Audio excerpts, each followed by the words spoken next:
Okay. All right. Good morning, everyone, and welcome to our budget meeting for January 7th. This is our first look at it here as far as the budget. On the process today is page 2. We'll be following line by line. So I haven't got to the part about turning your cell phones off yet, but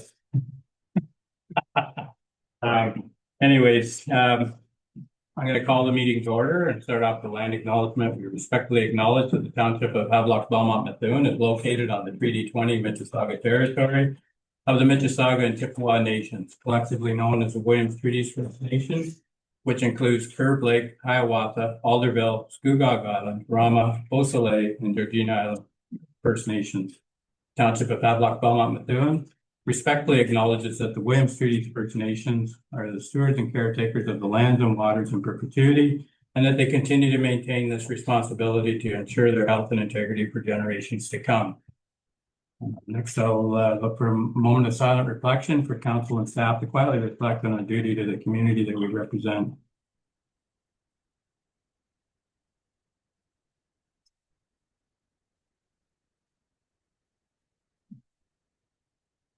Thank you. Okay, I'll remind everyone with the cell phones, please turn them off so it doesn't disturb the meeting. And remind council of declaration of pecuniary interest, if that arises, declare it then. So the business for today, we don't have any delegations. Do we have a delegation this morning? Okay, so no delegations this morning. So we're going to move right into the agenda and start off with the business of the day, and that's Lionel. We're going to start off with the department operating budget and work our way through this page. So the first item on here is administration department overview. The way it works is, if council has this is the opportunity for council to ask any questions. We've had these books for about a month now. So it's the opportunity to get your questions out. So it's your opportunity to get your questions out to staff for clarification or so anyways, so the administration department overview. If anybody's got any questions with regards to that, we can go through the book. It should kind of line up.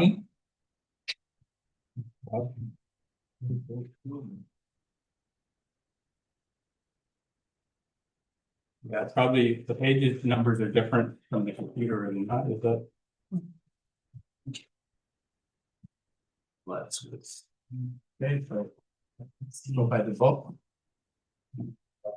Page 18. So which page 18? The one in the book? I'm following the book, so just follow the book. Yeah, so administration.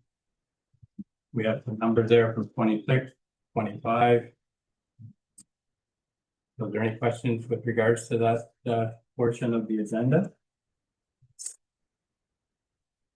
Go ahead. Yeah, make a question on maybe procedure through there. Well, I think I brought this up in past years, but in terms of this, we run administration. This division here is mostly obviously probably this building and who works in this building. We have other administration costs in other departments. Is there a way that we could, moving forward, have that incorporated together so we could get a total admin number in terms of what we're paying on admin for the whole of the corporation?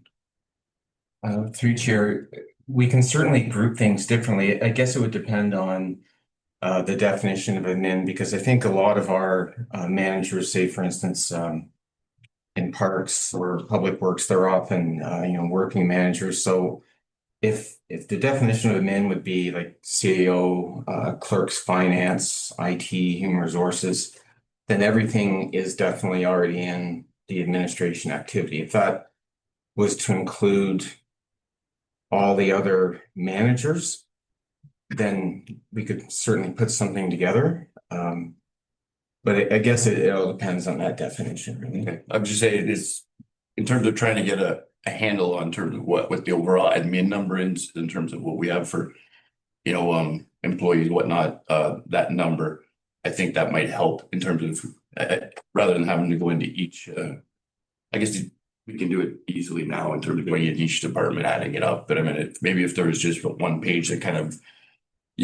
I don't mind the way it's done here, but if there was kind of maybe a supplemental to it that says that this admin and then there's another number that we add to it for the total admin number. Sure, we can definitely do that. Okay, thank you very much. Go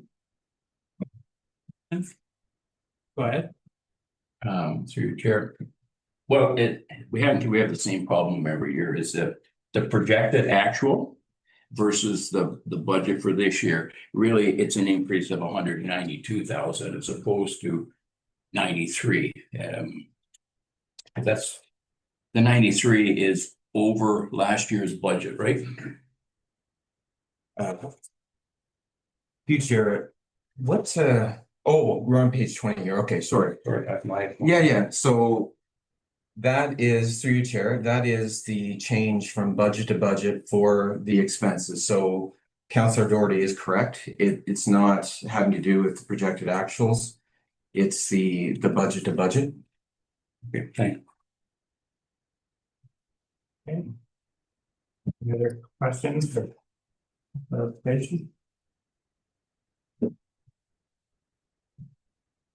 Yeah. Through you, Mayor Martin. I do apologize, Lionel, for this. I think I've already asked you this question, but the miscellaneous revenues on page 19. It says it projected actual was 11,000. We're expected to do a minus 16. So could you explain that for me? Thank you. Absolutely, through chair, that amount, the 16 for 2026 is the full year of the revenue from, I believe it's a Rogers cell tower. Yeah. And in addition to that, there could be revenue to come out of the woodwork, so to speak, but that's our best estimate for now. Thank you. Sorry, Lyle, one last question. Where was it here? Professional services and contracts on bottom of page 20. We're well over. Do you have a comment in terms of what pushed that number over on top? Yeah, through you, Chair, there was a few things with that, and I'm scrolling down as we're speaking here in my spreadsheet. The first one is legal. I believe that we are under budgeted on legal. Our projected actual was 65 for legal as opposed to 25 budget. So that's been increased to 50, not all the way up, but I think it more accurately reflects what we would need going forward.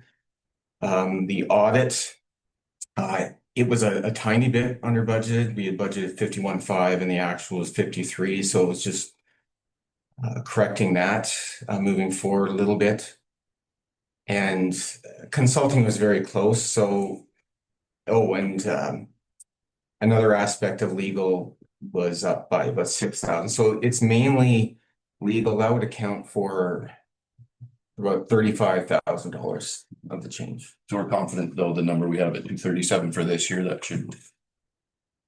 Through you, Chair, I hope so. Okay. Thank you. Any other questions around the administration department? All right then. So we'll go into council overview. On page 22 of the document. 23.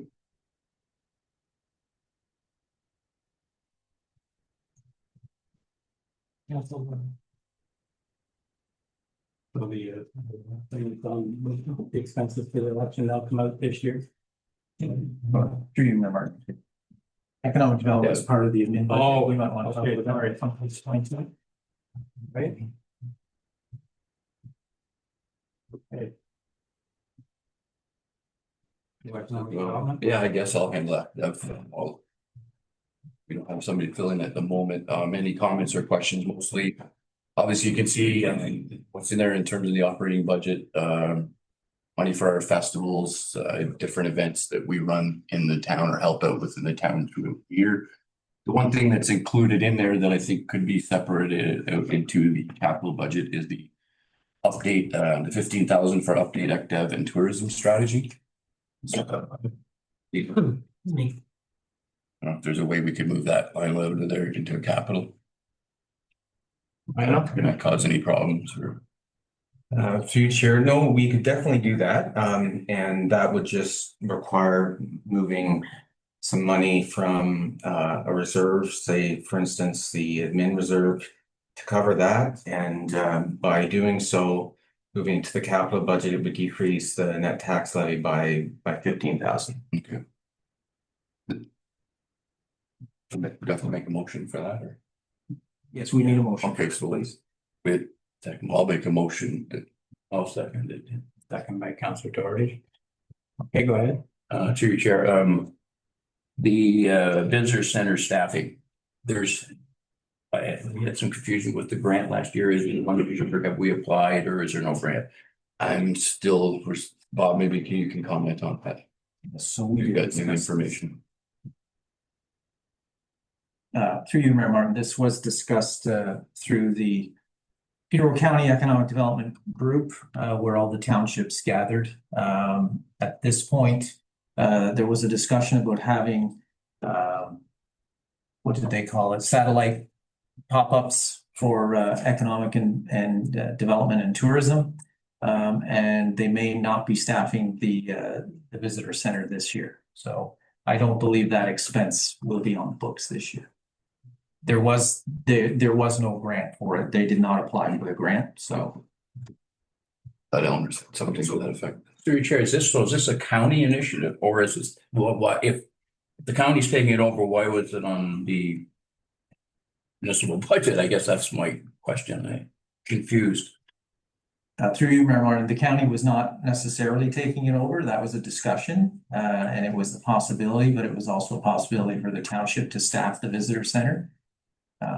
So at this point, it's council discretion, but the plan is to have the pop-up economic development team from the county come and on an occasional basis and be here for special events. That's the plan at the moment. And I think moving forward, I think that's probably a discussion council is going to need to have in the fact that, you know, we're kind of being made aware that someone else isn't going to run it. We're not going to have grant money this year to operate that like we have in the past. So are we going to open it again? Are we going to pay for it or are we just going to close it up? So I don't think we've had that discussion yet as a council. So in the past, it's always been run by chamber and they used to come to us and we would help them apply for the grant and so on. We always had a little part in it, but in the last few years, it's been harder to get the grant. So we've been kind of taking it on, which there is a value to it as far as, you know, it's a pretty busy spot, but. 3 years, I believe, 2 years ago, we received funding for 2 students to work there. Last year, we only received funding for 1, in which case I think that kind of offset the difference there. So now we're down to 0. So I think moving forward, council, you know, something we have to address on whether we're going to continue to fund that, to, you know, to staff it, or we're just going to let it close and go with the pop-ups from the county. So. Well, through the chair, I'd like to know more about the pop-ups. We're doing our budget and we got it. So should we leave it in? Because I think we discussed last year when we were opening it, we changed the hours when we went from 2 people down to 1. I just think it's rather. I would just personally myself, I would suggest that the moment seeing that we haven't made a decision, it might be a good idea to keep it in case we do go that way. And if we don't go that way, then obviously that's something we can flip back and certainly, I absolutely agree, but we didn't have that information before, which is always seems to be a bit of an issue. So I agree. I think we leave it in until we take it out because and to be fair, I think that's constantly, I think it's constantly evolving, right? So I mean, even if we ask today, I don't know how clear of an answer we're going to get in terms of how often these satellites and whatnot are going to be here. So yeah, like they're going to be through the whole county, so they won't be here as much. Yeah. We might get a little more involvement because I think it was us and Buckhorn have an actual center, so it makes it easy for them to come here. But a lot of townships, they're just going to set up on the side of the road. So like in North Kawartha, they'll set up in a store or something like that, where here we were identified as having a tourist.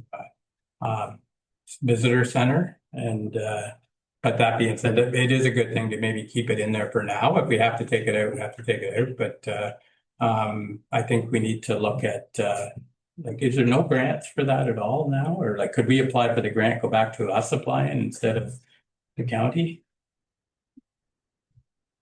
Through you, Mayor Martin, my understanding is there was a grant available, the deadline has passed, and the county, I'm not sure what happened there. There was, I thought the intention was they were going to apply for it, but it didn't happen for some reason. I'm not sure why, but Because they're going, so they moved out of Lakefield. Now they're moving into back in-house. They're not going to be in Lakefield anymore.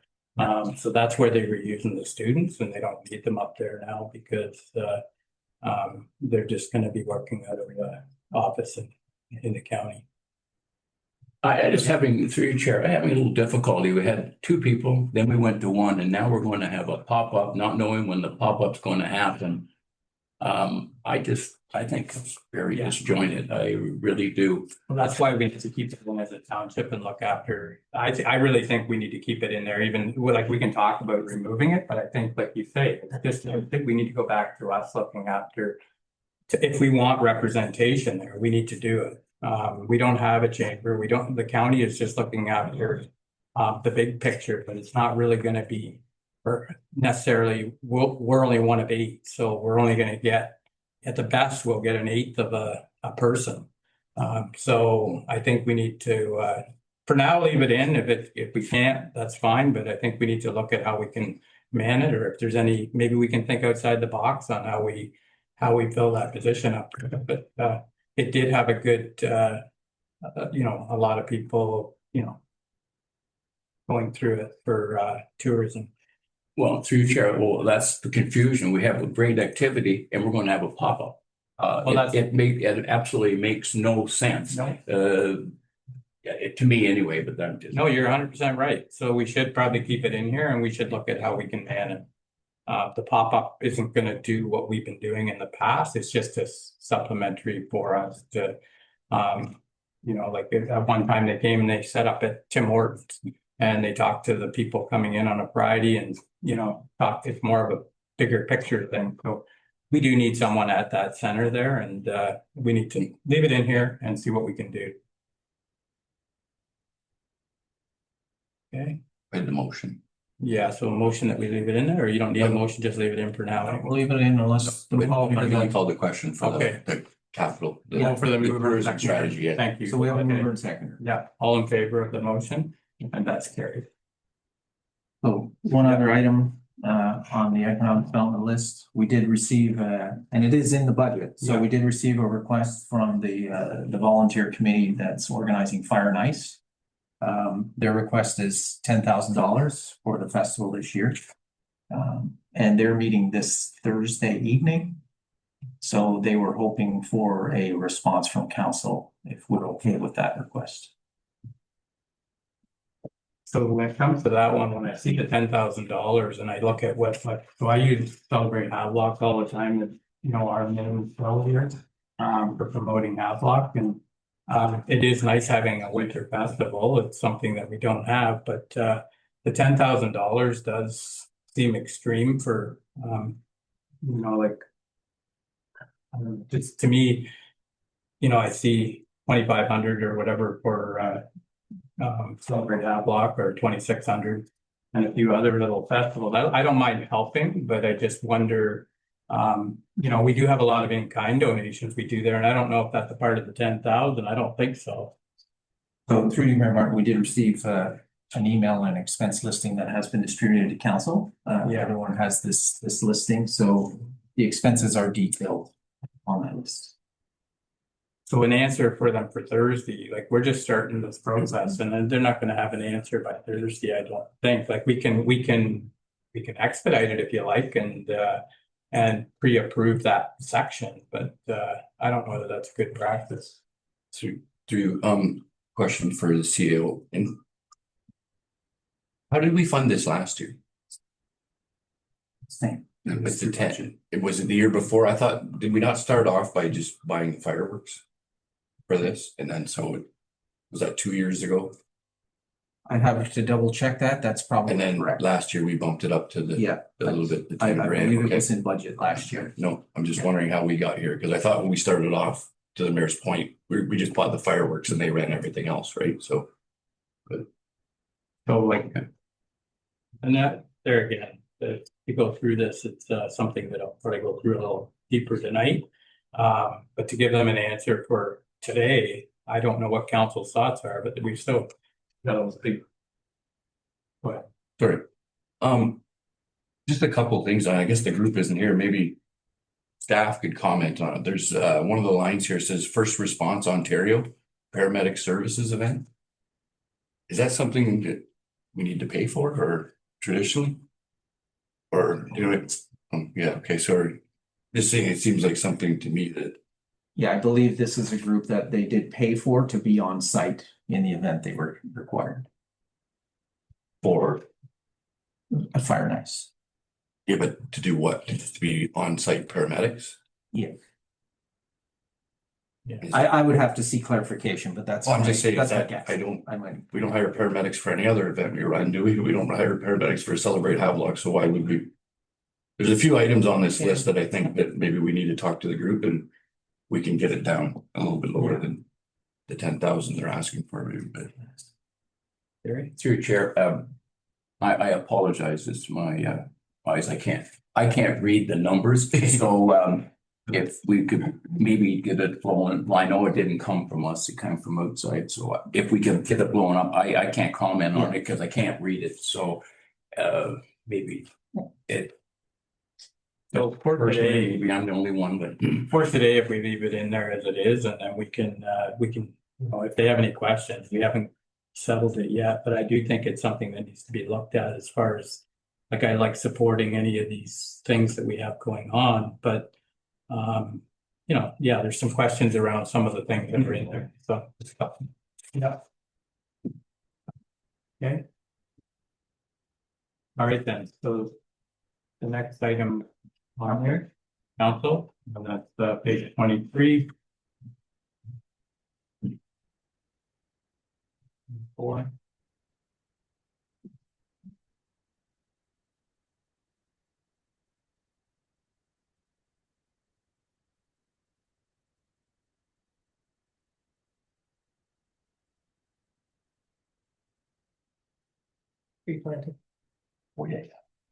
Yeah.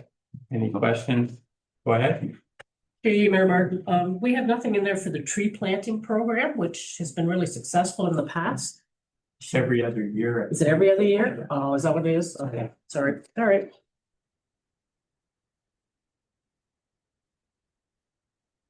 Any other? Just to do that, what's our allocation to, how much do we put into that every other year?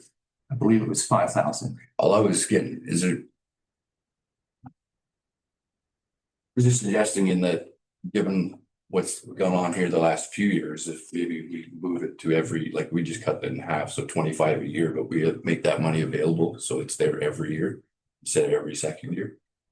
Just because I don't know, but everyone else, I hear more of that going on. There's a lot more of these tree planting programs, given the Yeah. big storms we've had and whatnot in the past. Other communities are doing it. So I don't know, I just throw that out there. Like, I don't mind if we keep going every 2 years, but as I said, you might have people come year after year, right?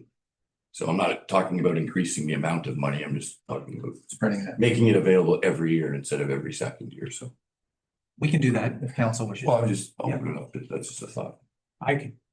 So that kind of thing, like there was a thing, and I'm not sure where it is in there, but I don't want to get ahead of myself, but like there was a thing about gardens and stuff like community gardens. I could see the tree thing more than something like that because it's at this time. Well, to give, not to give you up ahead, but I'm not sure we'll be moving ahead with that community Okay. garden this year. Yeah. So yes, that money Okay. should be available for other things if All right. council would like. Or got it. Okay. So do you need a motion to put 2,500 in this year? It's up to you. Yes, we do, if that's what you want.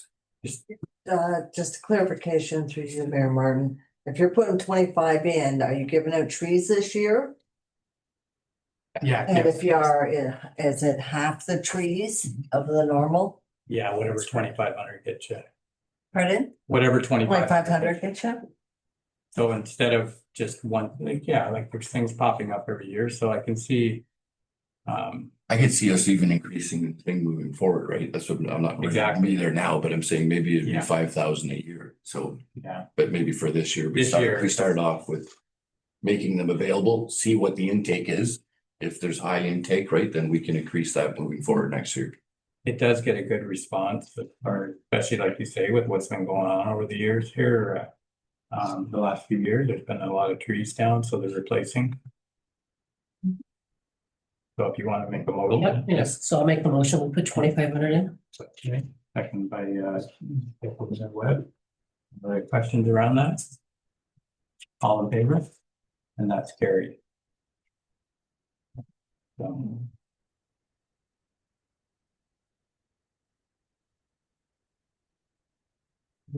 Any other questions around the council?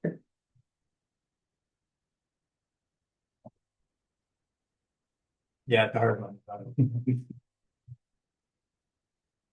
Okay. All right then.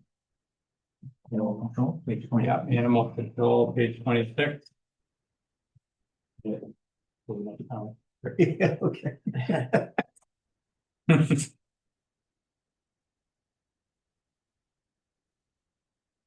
Okay, so this is one that we've had some changes as far as, I don't know. The process and changing the way we do things. Or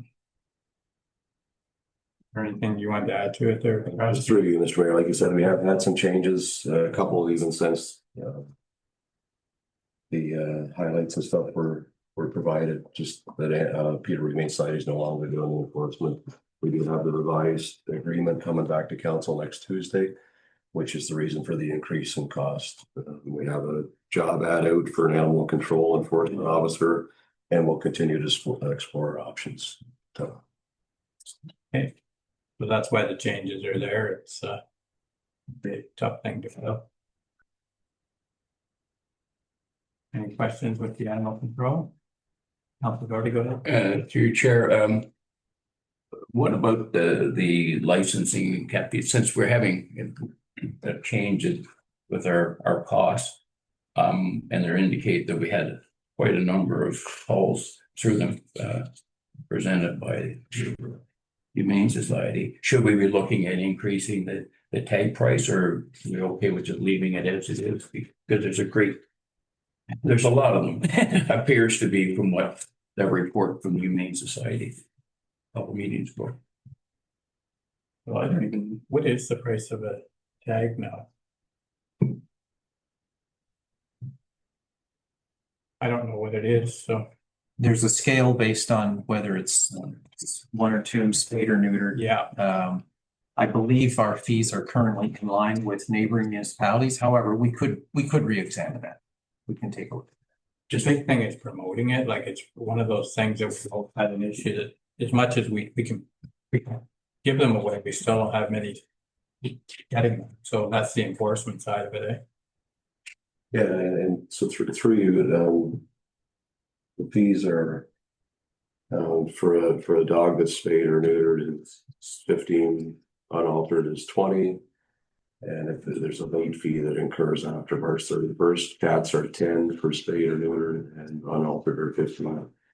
We have, I believe it's DocuPet, I think it was, to talk to one of the other municipalities, and that's a system that Brooke has been looking into, so we have been exploring that.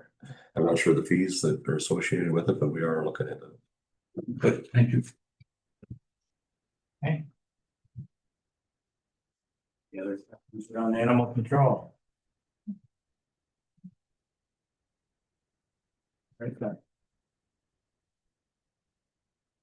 Next item, building. Page 29.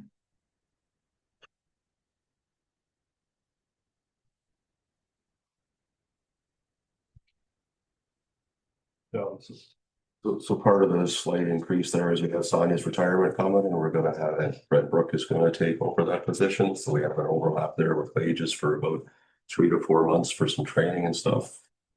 And just a reminder that admin, vehicles, fuel, et cetera, is shown in building, but shared through all departments like bylaw, planning, animal control. Right. Okay. Yeah. Go ahead. Or just a question, on the revenues, Trav, I think I asked this last year, we're down again on the revenues. Does that have anything to do with just the old age home coming offline in terms of, I know we had a lot of money coming in from them the last couple of years, so through the street. That, yeah, the long-term care was a huge program.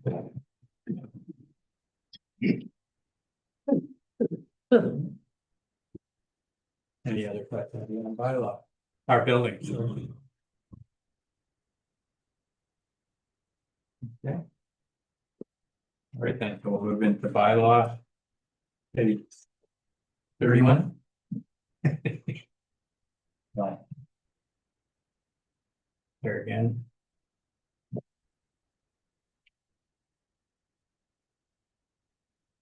So Something to add there, Mr. Mayor. that's pretty.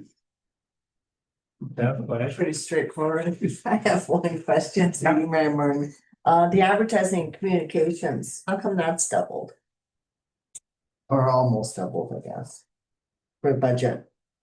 For the advertising and communication, we're looking at a phone for the bylaw enforcement officer to have to not use his personal phone and to have a work phone. Oh, okay. So it's cell phone or Cell phone. cell phone? Okay, all right. And memberships training, on the other, 30, on page 30. Says, the actual last year was 11,000. This year you're projecting 15,000. Is that for the extra training you have to do or who somebody's doing? For the three, Mr. Mayor, I believe that's back in building, but that would be maybe some training for. Oh, I'm sorry, is that the wrong? Yeah, building department. Sorry, Travis. And that's a question for building then. okay, well, We got it. um. So in the bylaw, is there any pretty straightforward? Yeah.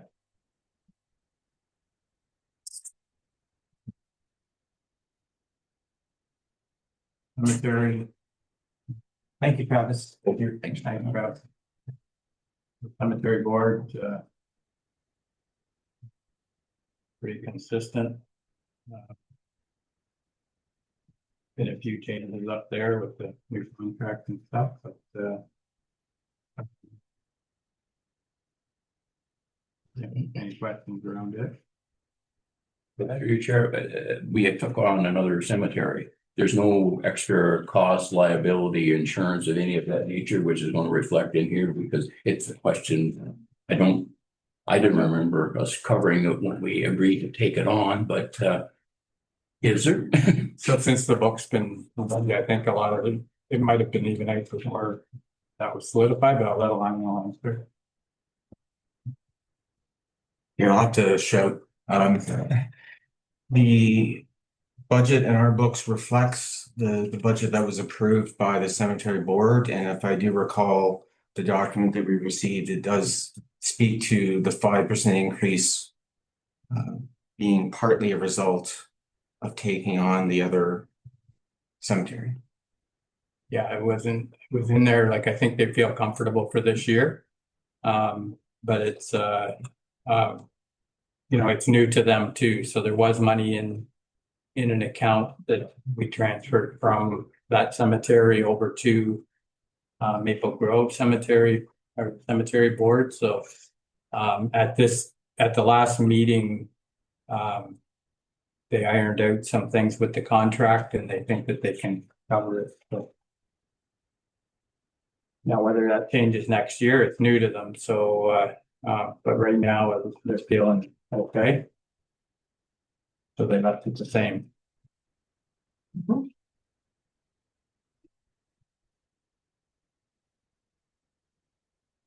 Any other questions around something? Okay. Move into conservation authority. It was very minor. I was really surprised. That's fine. Yeah. Yeah, we passed it and, there's a lot of changes going on. Even as far as, with this merger with all of the conservation authorities, as much as it's a hard thing. We're sharing a CEO with, Condi. So, yeah, there's lots of changes, but that's what it came in at, and I've been on there for quite a while, and they're comfortable with it, because I've seen some, I always worry when you see that, when you see what's happening in other budgets, but they're comfortable with it, and and things are running pretty well up there. So, They say maybe all isn't bad, the increases are gonna be like this with what they're doing, Yeah. right? yeah, At least it's slowing it down a little bit, so. Any questions around that? Not. Great. The next, we'll move into facility administration. Page 39.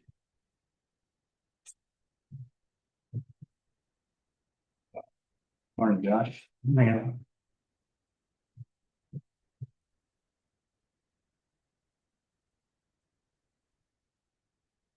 So it's, yeah, it's very, you've covered all the libraries and everything in here.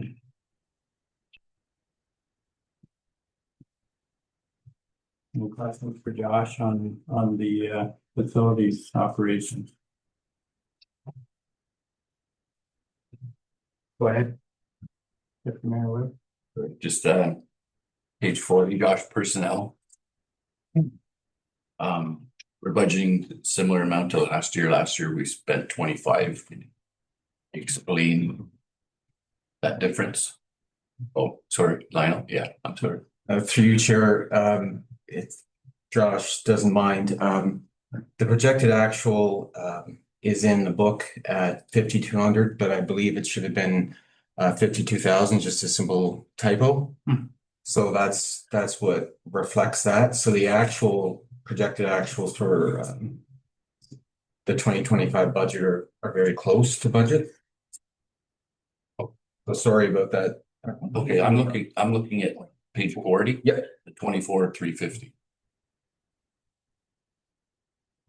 That's correct. So in the projected actual spreadsheet. Yeah. Here, there's an amount that should have been 52,000 as opposed to 5,200. I see. So Okay, yeah. So, That's okay, good. thank you. Thank you. Experience. Simple error, so I correct that. Okay, thanks. Always nice to find an extra $52,000 somewhere. Great. Thank you, Sharon, for the record, Bev found that, and I believe Councilor Gordy did as well, so you all get the I owe prize. you lunch. Take it today. Very good. Despite proofreading 10 times, I missed that too. So.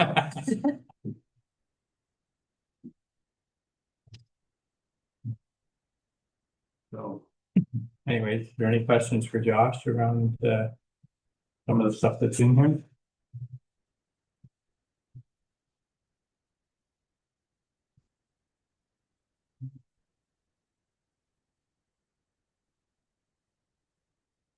Three of us, just one question.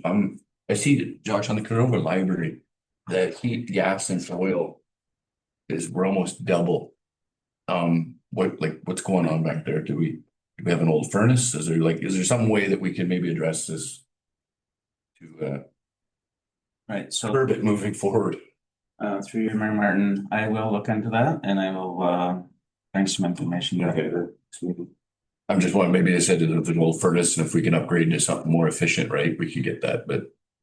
Through you, Mayor Martin, they do have modern furnaces. I think the issue is being the hall turns theirs way down, and then when they have an event, they crank it way up. But when you're doing that with an HVAC system, it typically uses more than it does to just maintain. Yeah, maybe that's I something think we that's need to what, maybe have a talk with them in Right. terms of the proper way to use the system. we'll do. Or the more efficient way to use the That's system. You will- Thank you, Josh. You're welcome. Okay. Your Chair, on page 44 of Lions Hall, the thoughts of heating it was estimated at 25, actual is 41. It hasn't been open, so,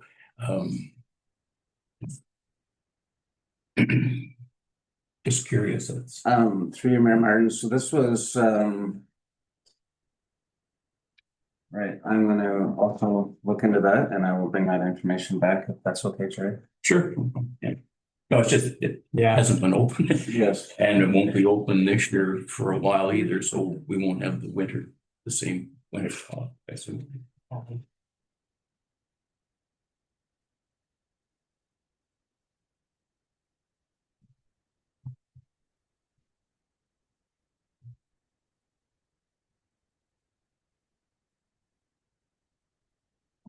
yeah.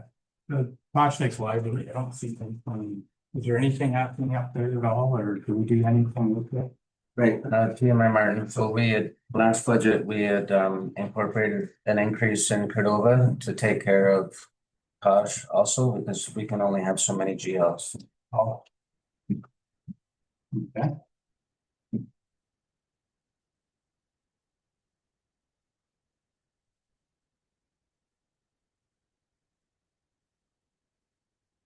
Go ahead, Beth. Through you, Mayor Martin, one question regarding the stone, all expense. You have it the 7,000, and the actual last one was 2,500. What's the main reason for the increase? Through you, Mayor Martin. We had only spent 2,500 on building repairs and maintenance out of our 7 last year. You have more repairs to do? Well, that's just a day-to-day maintenance of the older facility. That's just how much we had spent last year in repairing that facility. We budget for 7. Okay, so you're projecting that you're gonna spend 7 for repairs. That's correct. Okay, Are the windows in that, like, would the windows be in that part of it? Those capital part, yeah. The team, Mayor Martin, that's a capital project. I've seen it somewhere. Okay. All right, so you feel you need to leave it up there at this time? If we just want the Lions Hall, the same, the heat, gas and oil. They'll almost double. That's what. Oh, so is that, I don't know. Pay more attention. I apologize, Councilor. I was probably reading it while you're asking the question. Sorry, Josh, sorry.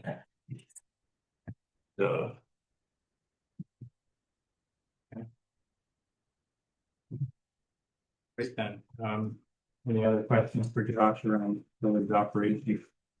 Couple things that he's gonna bring back for us.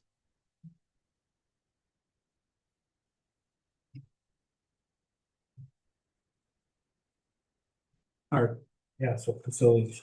Is that the operate, that was the operation, then, or he's looking around. Yeah, okay. All right then. Thanks, Josh. Thank you.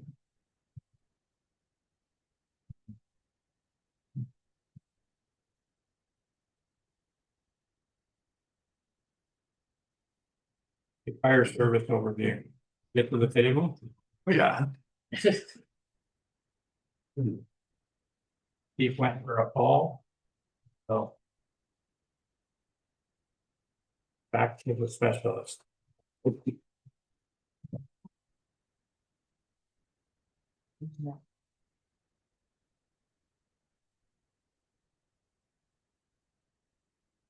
So.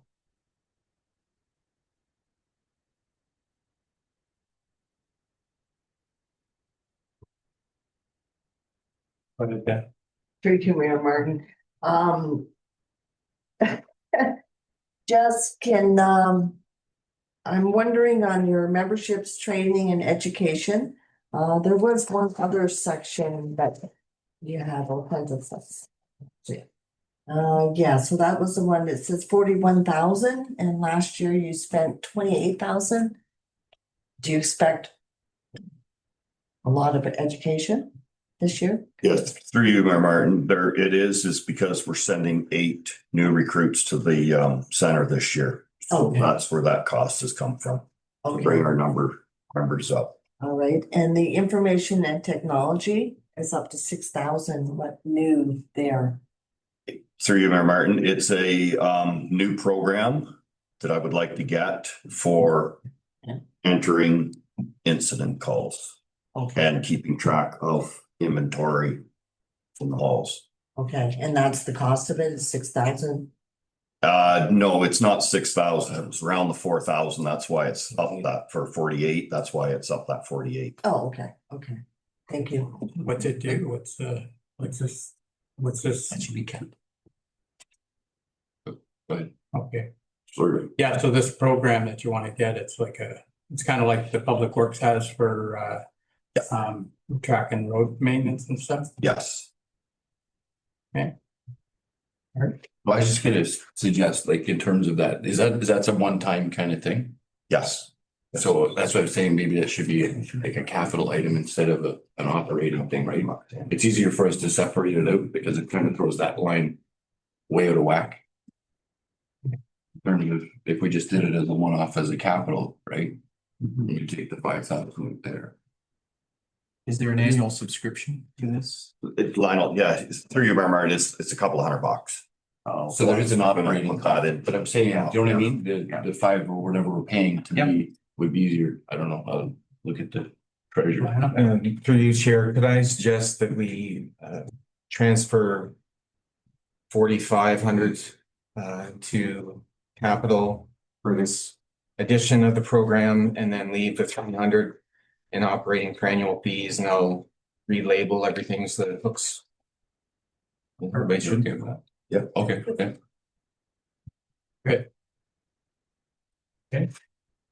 Should I get a motion on that, please? A motion. Sure. That's moved by Jerry, second by Art. Thank you. All in favor? Jerry? And go ahead. No. Well, you go ahead. I thought we were voting, sorry. No, we didn't. Okay, go ahead, Art. No, go. It's done. You're done? Yeah. Oh. No, I was just gonna have, like, in terms of, I see like obviously all our actuals are the same as our 2025 budget numbers. So, when are we gonna get the actuals? Hope through you, Mayor Martin, hopefully in the next month or two, the actuals will be. Okay, but it's going to be very close to that. No, I understand. It's just, it's hard for us to make kind of decisions here because I don't really know how much is spent or like you're usually pretty good with your budgets. You don't go over budget, Ray, but I mean, there might be something here, right? So it's hard, as I just said, it's hard for, I think, all of us to make a decision if I don't have that information, right? Because I don't know what we spent last year. So yeah, as soon as we can get that to us, that would be fantastic. Okay, Jerry?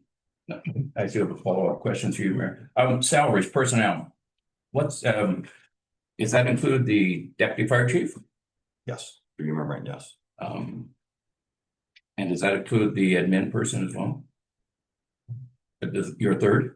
So sorry, that'll be the deputy chief or min, one or the other will be that in there, but probably the deputy chief.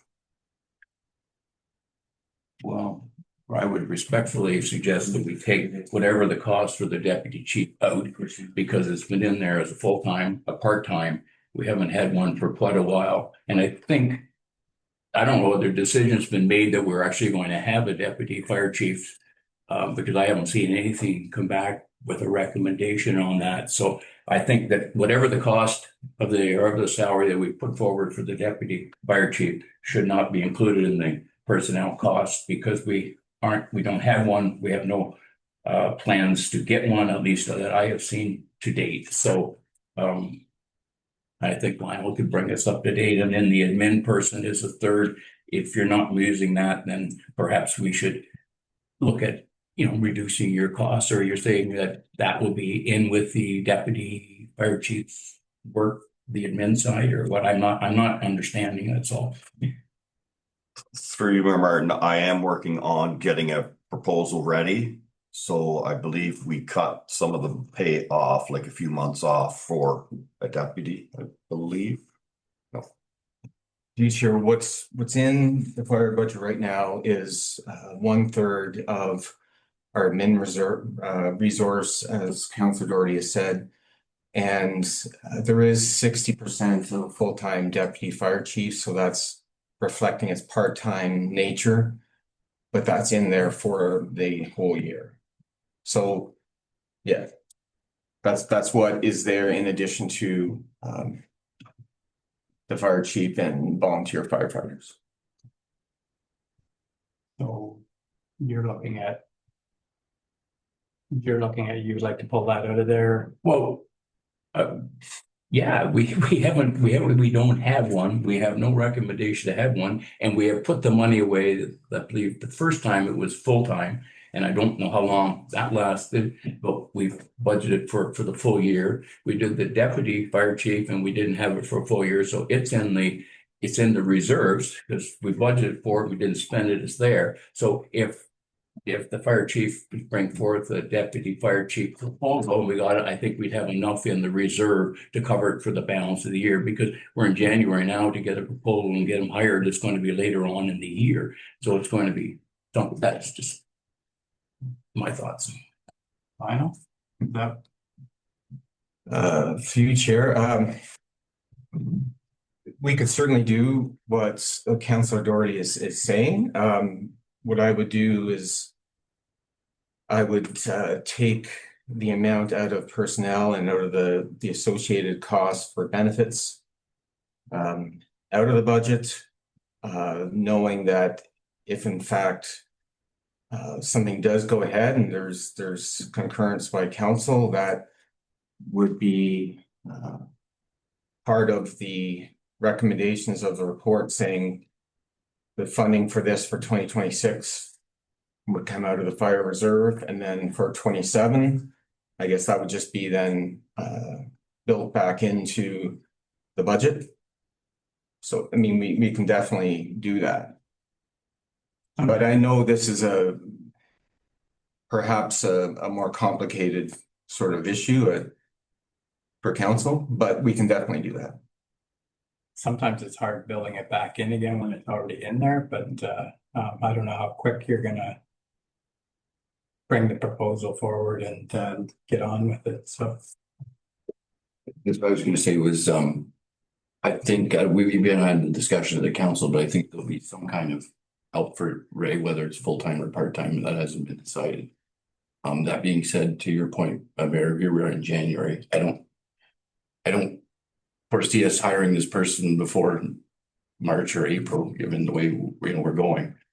I don't know about taking all the money out. So what I was going to suggest is if we put in maybe a half a year's salary to cover that moving forward, because if we do end up hiring this person, probably the most they're going to work here would be half a year, maybe a little bit more than a half a year. If it is over the half a year, we could cover that out of our reserves, but it limits our exposure in terms of what we're committing towards it this year.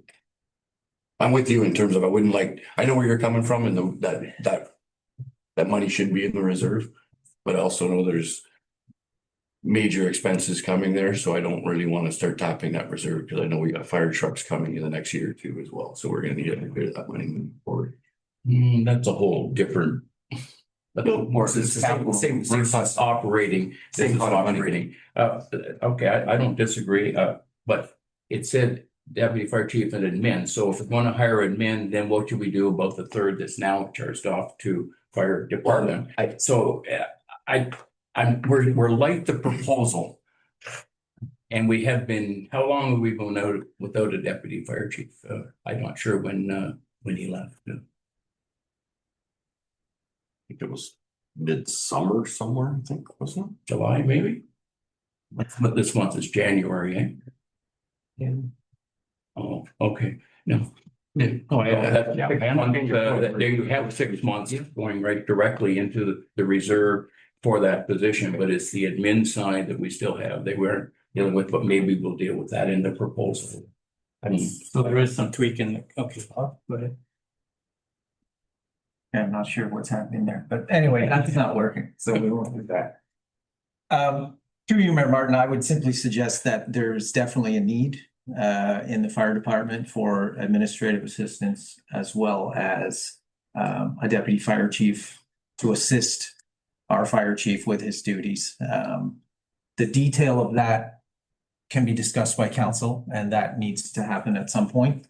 I would suggest that we carry on as is the budget for the moment. We can make adjustments depending on how this plays out going forward. But there's definitely a need, and there's a need that needs to be filled there. That being said, I think some good points were made. We could probably look at tweaking like 50% or something like that for this year.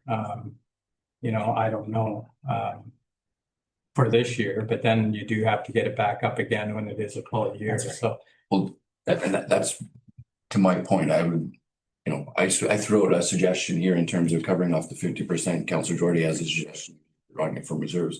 I would like us to make a decision on one of those. Yeah. I don't want that whole amount left in there. So whether it's Councilor Doherty's of we'll take from reserves or mine, we'll put 50% and leave that there until we decide what's going on. I would prefer we do that because I'm not gonna vote for leaving a full-time, you know, money for a full-time position. so make a motion. and- Well, I'll make that motion then. I'll make a motion that we drop that from to half. For the deputy and. Yes. Okay, so the motion is to the contribution this year to be cut in half. Yeah. Okay, do I have a seconder for that motion? Can we put $1 or can we get it in? We can tomorrow, like, or can you do it that quick? Through chair, it would be between 33,700 and 34,000. That includes benefits. All right. Say So that's half 35,000. of, sorry, that's half of the 68 is what we had in there or something. Through chair, that's half of the 60% deputy fire chief. Okay. For the whole year. So 35,000, say leave in there or something like that, a round number. Something. So that's just, so is that okay with? I'll second it on it with a question. If this is really an urgent matter, it doesn't appear that way from July to January. So I'll second the motion, but I mean, it's Okay. just. All right, so we have a mover and a seconder. Any other questions? All in favor? And that's carried. Thanks, Rich. Thanks, Ray. I agree.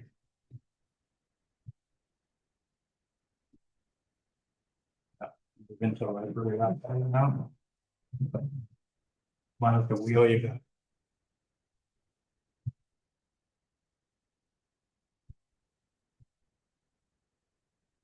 Okay, so library, have you had your hand up? Yes, for you, Mayor Martin, just one question on the revenues for the library department. They're the same as last year. So please clarify revenues for the library. Through chair, the provincial grant for the library, I believe, hasn't changed, and I could be wrong with this, but 15 years, the 2773. You may know. Hasn't changed. Kenneth, You're okay. right. You're right. And the miscellaneous, you know, this year, it looks like they had a bit higher than budget, but in the interest of being conservative, they decided that they should leave the revenue at 600. It can fluctuate pretty wildly, so. But the 2773, there's no chance of that increasing next year. Okay, thank you. And one more question, Mayor. If I may, please, just a comment on the Marmora Historical Society. Wasn't that at the library? That's what it says. The Marmora Historical Society, I would really like an answer on that. Where, What page? Peter?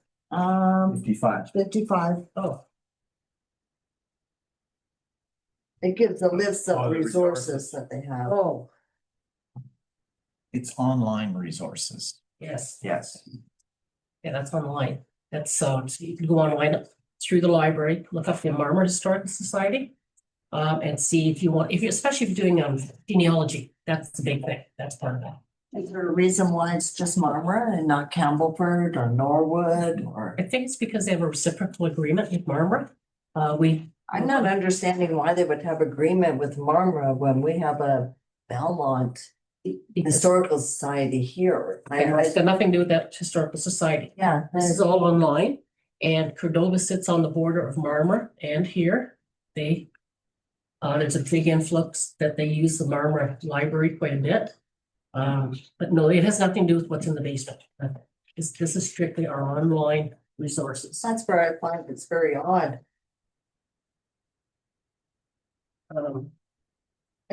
Isn't that? But it's separate entity. So the basement's a separate entity because nothing with the library. Well, that's too bad, because we do have a historical society here, and there's only family for it, and I think, I'm not sure about Norwood, but I think they do. Hastings and Norwich, yeah. And I think monopolizing it from Marmora because Cordova Lake is close to Marmora. I mean, it's just that. Okay, thank you. It must be a program that they offer that the others don't. I'm like, They probably don't have online. Like I know ours doesn't have much online. No. Okay.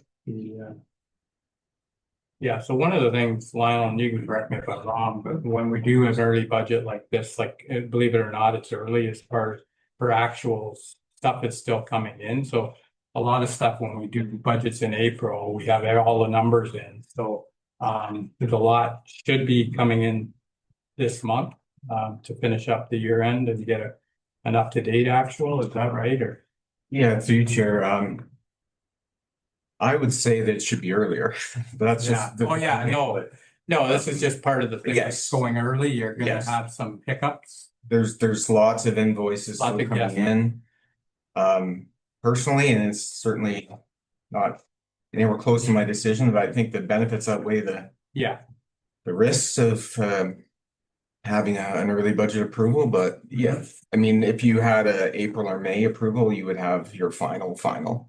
yeah. But No, you always hear though when we're doing them, but like, because I have seen where we've got them done by Christmas, but there is a gamble with that as far as, some of the actuals aren't in, so they're guesstimates and, and they're usually pretty close, but they're not always 100%, so. Through Chair, but isn't that, it's every year, but do the department managers that present their budget know what their expenses are going to be for the 30, 60 days that are not registered there? So that's where the actual and the There's sometimes surprises, like this was done, some of them are starting these things back in August.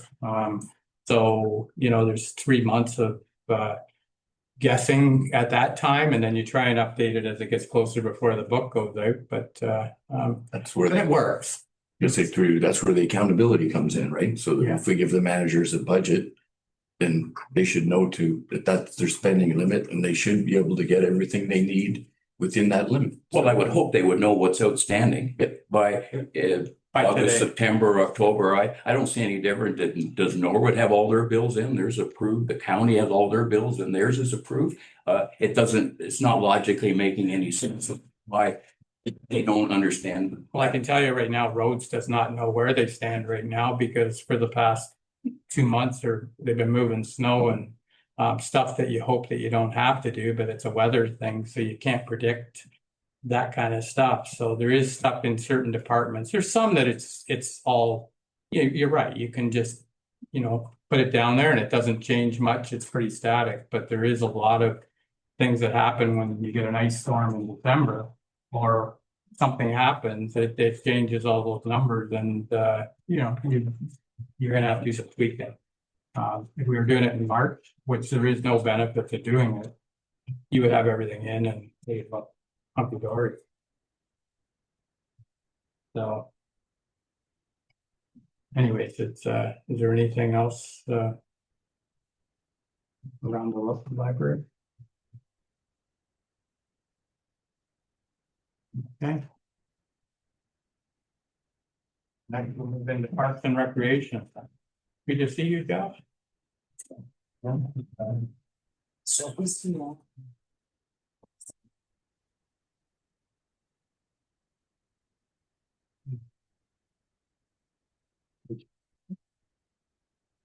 $356, everyone.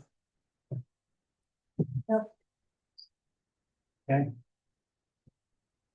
Well, no, you know, when we get to all of our equipment, we better make sure we can put enough in for batteries. I'll try and talk louder, Jordy. So, Put everything you got and put that thing around your neck so you head their way. well, Change it. if you could lend us some of your money that we can get some batteries for these things, we'll be all right. So, If your money, I'd be all right. okay. So Parks and Recreation here. Any questions?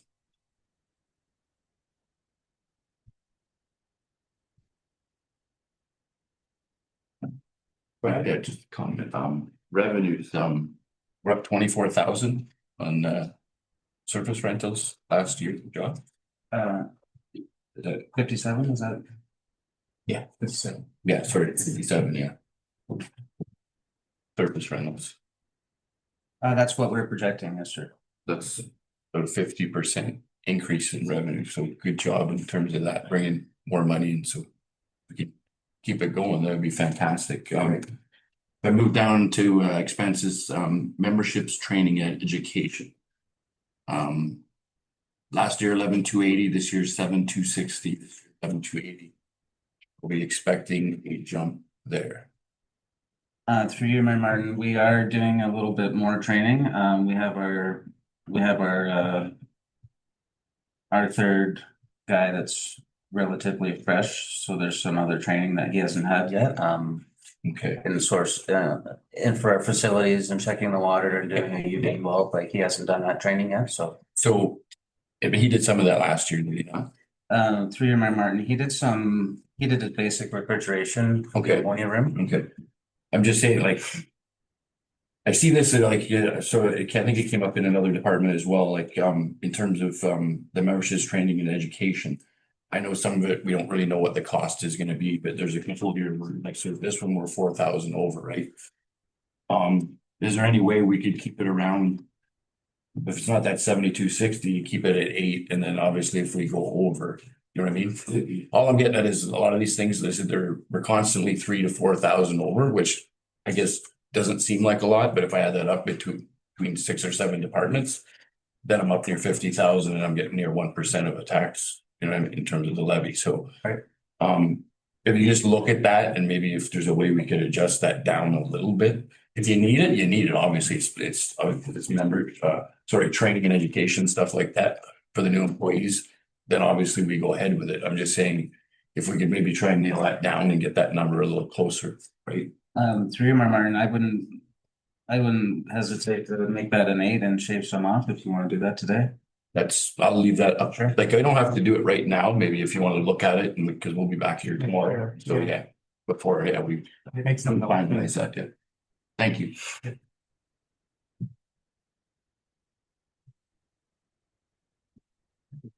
I heard, that's my monitor. It's, no, what's that? oh, just turn it off. Take the battery out. Right there. Ooh. We're gonna have an event. Anything else around Parks and Recreation?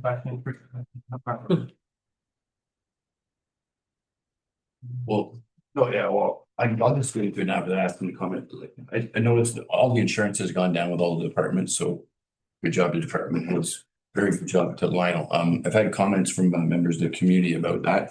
Wondering if maybe you could just walk us through in terms of how that savings came about. Sure. Through you, Chair, I'll give the Reader's Digest version here. So as everybody knows, the insurance market has been, for municipalities, incredibly hard the last several years. Every municipality has been seeing double-digit increases, and that's with good track records for claims. So this year, there was a change, especially for us. So I think it comes down to two things. We have been with our insurance company for several years, and what we've known for quite a while is that people have a tendency to maybe go out for tender on insurance quite often. And without a doubt, that does not work out in the long run, because if a municipality has that reputation for going to tender for insurance, people are not going to quote them a low number. So I think a big part of it was our relationship with the insurance company, the broker, and the provider. Another part of this is that early on in the year, in the springtime, I started a bit of a dialogue with them saying, you know, we do have a good relationship and we're happy with your service, but we really need to have a look at this. And I don't want to say that we're definitely going anywhere, but let's just have a conversation. And so I wouldn't say it was using a hammer, but more of a feather, so to speak, perhaps. And so it clearly worked out in our favor. And from talking to them at renewal, they say that they're foreseeing, a softening in the next few years to come.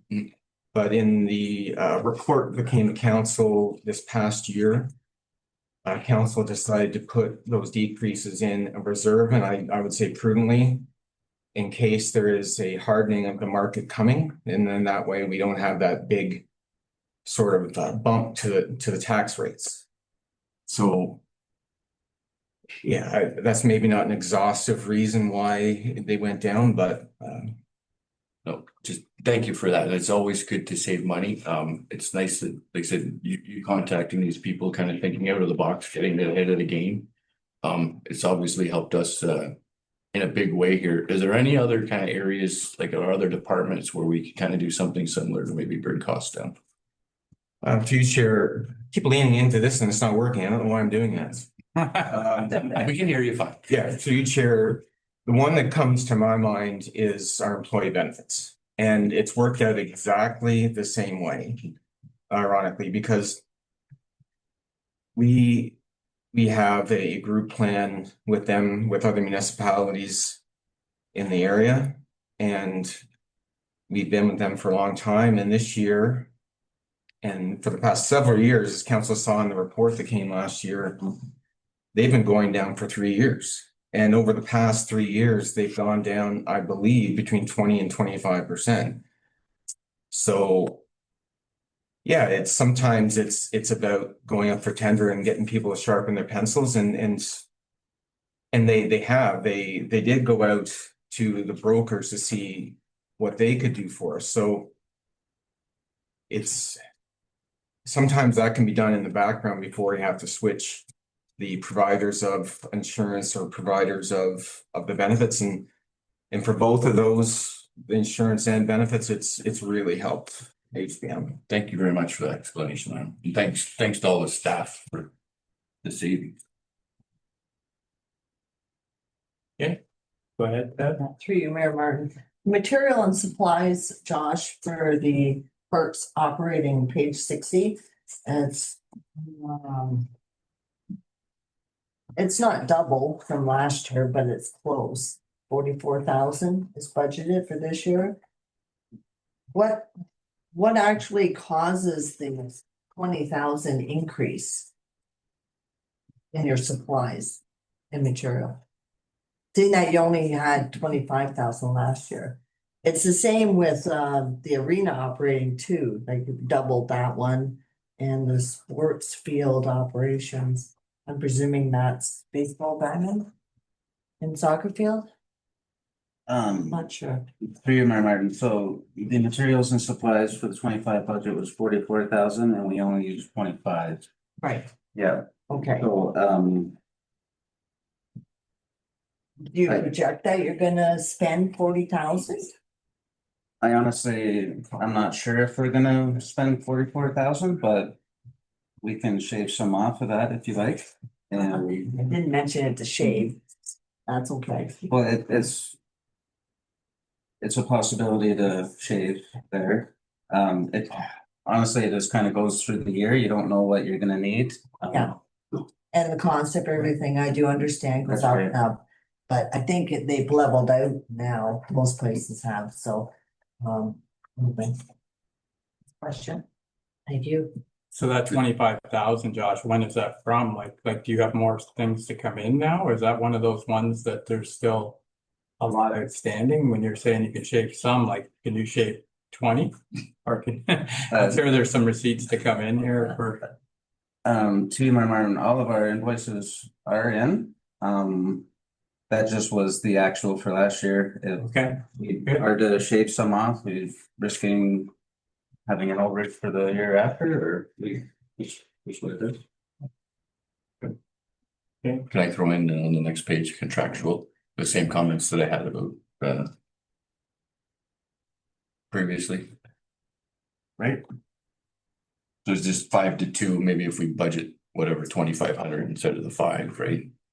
That's possible. I don't know if we have new things coming there, but Yeah, through you, Martin, that is definitely possible, we can do that. thank you, Josh. And 30 for the material and supplies on the Route 60. Yeah. I don't want you to cut your supplies just to make us all happy. I want you to use the supplies, but Well, through you, Martin, we use what we need, we don't That's right. really, we don't overspend because we have it. okay. If there's an area we can save, that's what we would do. So do you think the 30 or even 35 would be? I'm sorry, what line are you looking at? I'm at 60. Yeah. Material and supplies. Right, yeah, we could definitely do that. Okay, thank you. that would have to be a motion. Luke, emotion. Sure, I'll make that motion. 30 materials and supplies down from 44. Be under this, are you gonna do the same one with contractual, but do it at the same time? Let's put them all in there. Or do you just wanna leave it till tomorrow? Cause we got the other one from before, right? So maybe do you wanna just leave it? We can do it tomorrow. It's might be safer to confirm, like give you Okay. a chance to look at, you said all your receipts are in and that, maybe just make sure before we make a motion here. Yeah. But bring that back Yeah, tomorrow. make a note of that. Yeah, because I got the memberships, training, education in the Parks and Rec too. So there'll be 3. Right. So maybe you go take a back look at it and we'll pass it. Yeah. Within the operating, the question I had, and I wanted to get some clarification, is we have a fire rescue truck that's coming due for end of life next year, possibly. Kind of the same deal as the one that you're using now. These trucks are in pretty good shape still, but in the fire, they have a life, and I just wonder if we could confirm when that one's due, like if it's one more summer. Is there a possibility of waiting till that truck comes and doing an internal thing here like we did with the last one to save 40 grand on a new truck? So What page are we on? I'm sorry, I missed. sorry, we're in the operating budget that's what we kind of drifted right into Parks and Recs into operating part of it too. So page 58. Sorry. Yeah, no problem. So, yeah, I was gonna do it in order, but we wandered into it, so that will carry on with it. But yeah, so I just wonder if we could get some clarification tomorrow from the fire chief on the when that one comes up, because usually they're pretty good trucks as far as maybe a lot of hours, but not a lot of miles. I think you said this one had 70,000 kilometers when you got it. So it might be a cheaper way of dealing with it.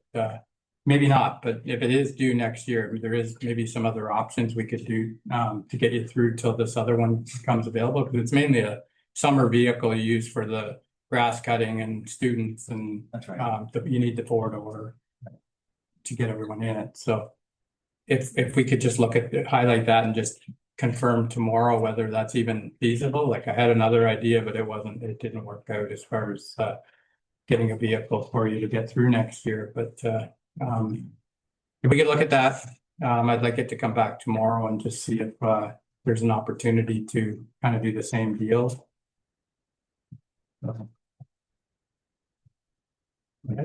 Yeah.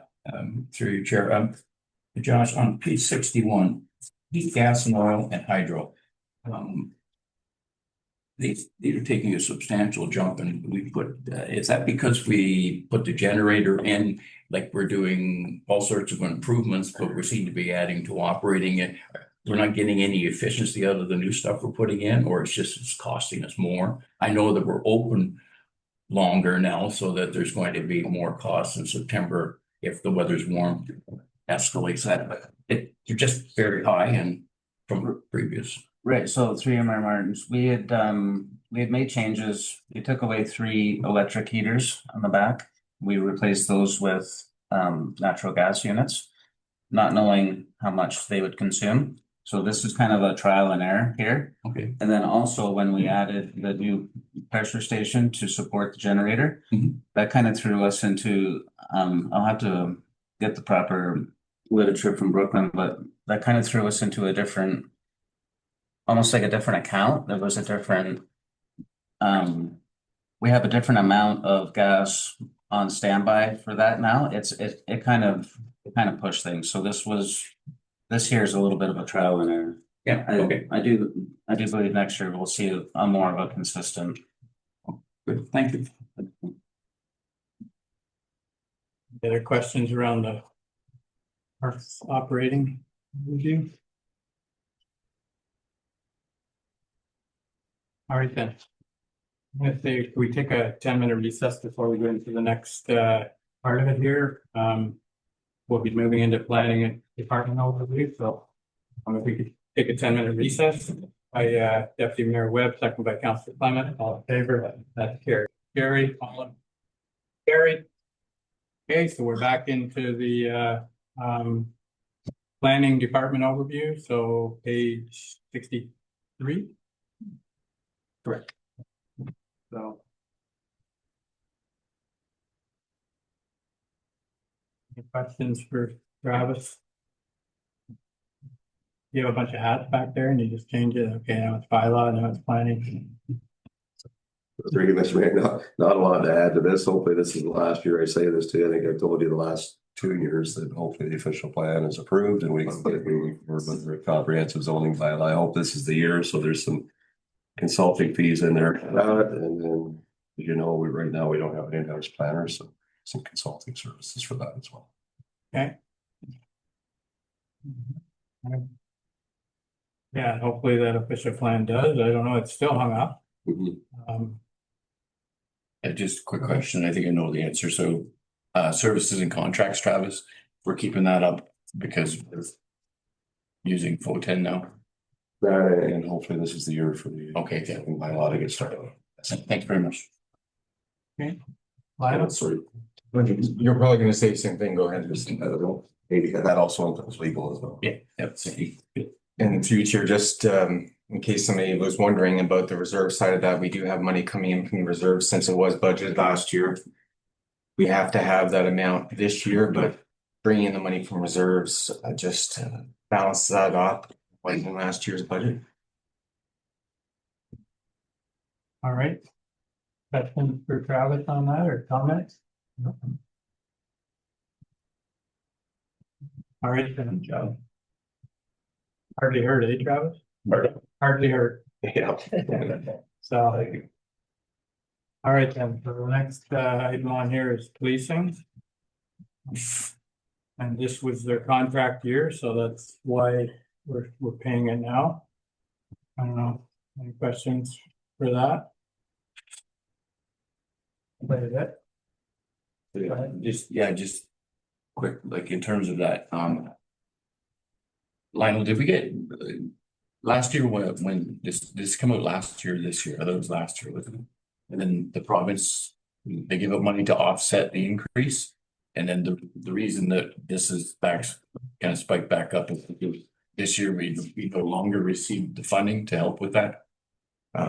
Through Chair, the first part is absolutely correct. But they are capping it again this year. They capped it at 11%.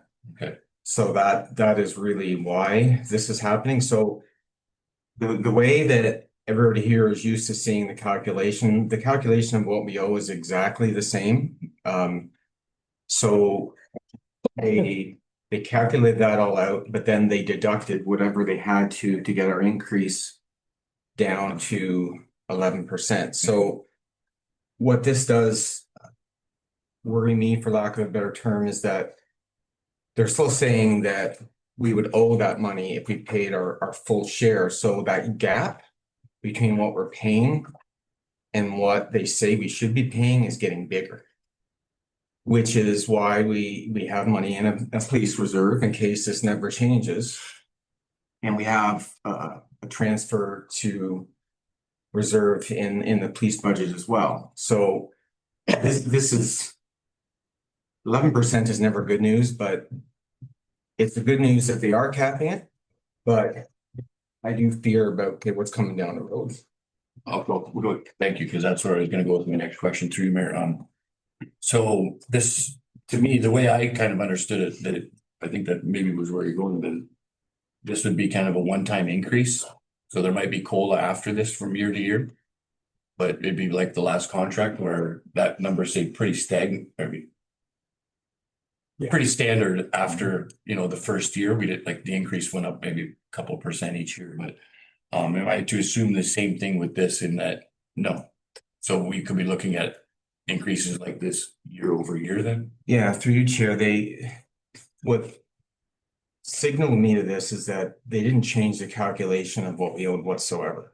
So to me, that says they're saying the 2026, you still owed X amount, but we're gonna bring it down again so that you have an 11% increase. So next year, they're gonna say we owed that amount plus more because of inflation. So that They trying to run their own bank, or I don't, like, in terms of. So basically, we have a debt with them. We only have to pay them so much each year, but they're carrying our balance, and then are they adding interest to it? You know what I mean? Like, well, I'm just saying in terms of. to you, Chair, no, I don't think they're charging interest, but until they change the calculation of what we owe, it does concern me that some year they could say, okay, pay exactly what we calculate is owed. And if they keep saying it's capped at 11, there's a chance that gap's gonna keep getting bigger and bigger. And I know as bad as it is for us, there's other communities around us that have got a lot higher number than this, so. I don't know, looking at you, Mr. Mayor, the rest of it's probably something that needs to go to Roma or AMO or one of these, right? Yeah. We're gonna need help moving forward. We can't afford to pay $100,000 increases year over year for policing, so. And through you, Mayor Martin, this is definitely an issue right across the province with many municipalities. Likely will be an issue at Roma. It's definitely an issue for the provincial government, and there is hope that the province will address this, but there's nothing definite at this point.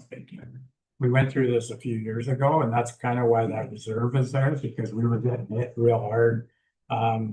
Year after year, and we even started looking at, that's when we started looking at the city. Could we have them?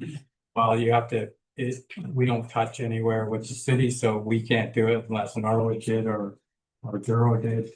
So anyway, there's not many options out there, and that's one of the things. It's so yeah, I think the province is the one that, I think that's why the 11% came in, like they've made them cap it. And hopefully they're working on it, like you say, and I'm sure we will hear lots at Roma, whoever's going. I don't know who's going to Roma, but I'm sure this will be a big topic of discussion. Last year, Roma, there was a breakout grant for the provincial police, and pretty much what we're saying here was said there. First of all, nobody understands why provincial police has to be paid locally, but that's another issue. But no, they took the message back that it's a floating charge and it's very hard to manage quantity X. And the contract part is fixed pretty much, but it's the incident report. How do we control the criminal element coming to town and getting arrested? So good point. Anyway, it's on, and if it's on the section this year, I'll go again and pass on our concern. So that's why, like, even the contract versus running on your own. I remember the discussion around that. It looks inviting to go without a contract, but I can say even just with some of the incidents we've had this year, would have been millions of dollars, that wouldn't have been covered if we hadn't had the contract. So it's a safe way of going with the contract. But it's expensive. So, but yeah, it's gonna have to be dealt with, one way or another. We can't keep going like this, and that's, they're hearing it, and that's probably why the cap is on there, so. Any other questions around the policing? Okay. Public work, we're moving to public work, administration overview. Page 69. Yes. Peter?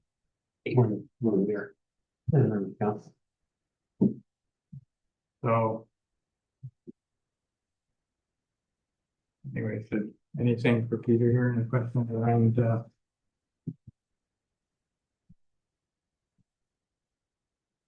no removal is the big thing. Go ahead, Beth. Through you, Mayor Martin. I have questions on page 70, Peter. It's transfers to reserves. We did 500,000 last year, but apparently this year we're doing 560. What is the need for the increase of $60,000? Through you, Mayor Martin, and Lionel might back me up on this, but I believe it's the reconstruction of George Street and transfer to reserves to help fund that. Pretty sure that could eventually be part of it. I think this was essentially a way to reflect our asset management, updated asset management plan. We have so many millions of roads that are deemed in poor, very poor condition, that even if we doubled the transfer to reserves, it wouldn't be enough. So this was just a gradual way to get to the point where we can start looking after some of these roads that are in bad condition and fund them without debt. It'd be interesting to see with the oil prices and the way they're going down here a little bit. That reflects on the road work, because a lot of oil in there. So it'll be interesting to see what our pricing comes in for any surface treatment and things next year, because I know the county, we do a 2.5% or 2.5% increase every year. That's what we start off at for roads. And we're still short. We were gonna cut that this year, but we're like millions short, keep up and with asset management. So it was kept in for another year, but it's a real hit on the taxes. But there's a lot of money to be put into the roads, and I don't know, other than turning them back to gravel, it's we're stuck again with the cost of the material to go into them. So hopefully we see some help there this year, and we'll see what happens. You, Mayor Martin, I appreciate your comments on that. My question was, why did you add the $60,000? Can we not just do the 500,000 every year? Like, why are we adding it by 60? If that's every year.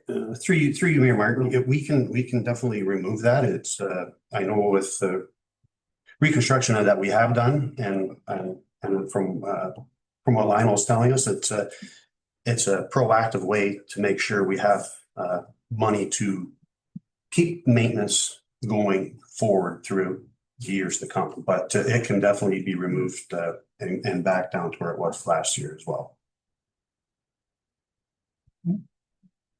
So it can be done. It's just thinking for the future.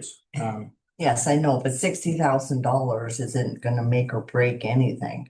I mean, the 500,000 don't even help, but I understand you put that away every year for machines, right? Your machinery, your cars, or your trucks. Is that not what the 500?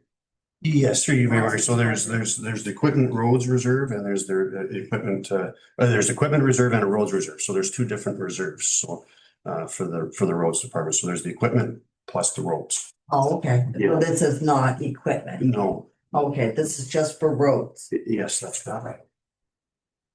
Gary? Through your chair, the brushing trimming, 52 was the budget. We spent 122. We're back in at 52. That's a one-off because of the storm And if it was, I thought we applied for the grant to be reimbursed for part of that, so. It's, So through you, Mayor Martin, so on page 70, right at the top, we put in, I think we received $39,066 for the municipal ice storm assistance. But it was definitely the ice storm is why we're well over the budget is it's the 122. So it should be 39,000 more. So, or it should be 39,000 less. I'm not understanding, sorry. So through you, Mayor Martin, so the 122 is complete total. So remove the 39,000 which we received. So rough numbers was 180. Okay, good, thanks, thanks, I don't understand. If I may, one more question. It down here, it says snow removal for the village and sidewalk plowing. Go for That's on page, I guess it'd be 72. Now, are these items, are these part of the area rated, or are these overall charges charged to HBM? So through you, Mayor Martin, so I think we've discussed this before, Councillor Doherty, but yes, it's not just to the village, it's across, the snow removal is across the complete township. Well, yeah, thank you, because we did talk about this before, but the confusion is perhaps it's internal in the village, is they're of the opinion that they pay for the snow removal. And I just want to make sure that we pay for it, it's part of the tax levy, and just for clarification, because now's the time, it's on the budget. Thank you. Through you, Mayor Martin. So Peter, on page 72, equipment rental. Does that include the 22,000 for the frame loader that we lease or rent every year? Top line, roads operating expense, equipment rental. Oh, no, so through you, Mayor Martin, no, so that's The next page. that goes under our 72. profile and contracts. And yes, I'd have to get the GL, but it gets coded to our actual operating GL. So that's not the frame loader. No. No, okay, no, that's fine. Okay, thanks. Back to my memberships, training and education piece, already sound. Say, 27,000 we budgeted last year. I think that's kind of standard. 19,100 we spent. Are we expecting more there, or can we knock that 27 down, maybe a couple? Through you, Mayor Martin, I mean, I could see it shaving a little bit, but I'd like to leave it the same. I'd like to get more of our staff into the AORS courses, to get certified.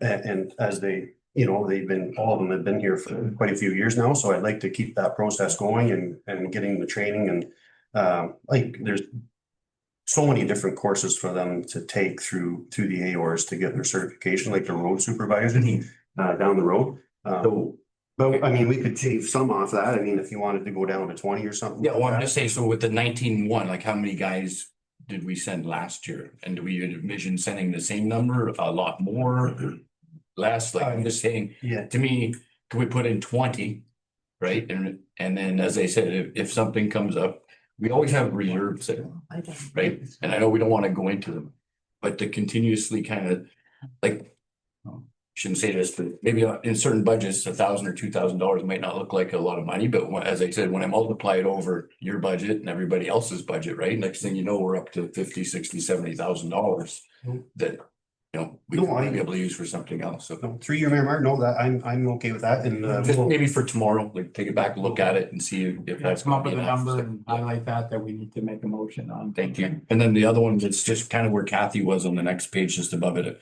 contracts. See, our contracts really went up. We budgeted 212 and spent 318. So 3 year Mayor Martin, again, I think that would come back to a lot of the ice storm. Okay. We had a lot of contractors in here helping us with that assistance to get our roads back, and from brushing to, one of our contractors, I think, was here for almost a month and a half, just getting the brush and the hanging limbs and stuff like that. So yeah, and that's a one-off, obviously. So the 222 we're budgeting for, that's usually what we spend around 200, like 200. Yeah. Okay. Okay, thank you.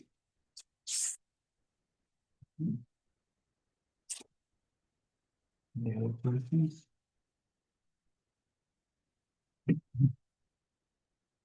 So we talked before with the contingencies and stuff, so. Not here, like we've done it other years though, and this year is gonna be a good example of. I've seen you out every day for the past 2 weeks, right through Christmas. I'm scared to see what we're at now, but it'll be interesting. We don't have an easy spring. Or an easy fall. Yeah. It's gonna be interesting, cause yeah. So through you, Mayor Martin, yeah, just to note, I did do some subtractions there and the snow fence and the culvert line, snow removal. We upped a little bit as we were well over budget, and that was from last year. Just to make that clear, and again, we've been out, and again, we have contractors already helping us this year for the snow removal. The sidewalk plowing, I looked at that and I thought we could shave a couple $1,000s there, and the miscellaneous and wages too as well. I shaved off 3,000. So with the shaving and the addition, we're sitting around a $3,500 increase with the roads. So what I think it works out to, what I figured out, 0.368% of an increase as it says right now, just for the operating. So.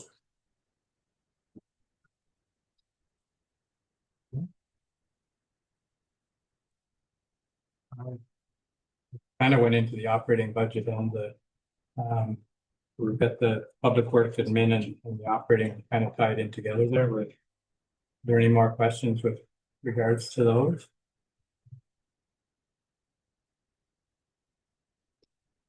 Okay. We're gonna go right into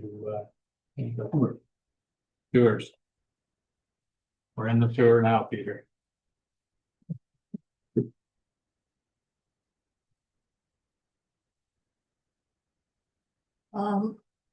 Through you, Mayor Martin, I just have one more question about the operating expenses. We'll have to flip a page, it's 72.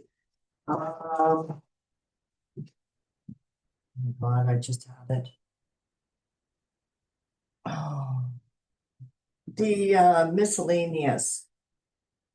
I think you decrease it from 3,000. Oh, I just had it. Oh, here it is. It's 8,000 for miscellaneous. Last year you only spent the 4. Is it really necessary to have 8? Are you expecting? Well, through you, Mayor Martin, a great question. In previous years, we have been up around that 8,000 mark. So I thought we'll get down to that where it has previously been. And this year, if it proceeds to stay down around, the 4, we'll decrease again for next year. Okay, thank you. And I just have one question for the sewer. Repairs and maintenance.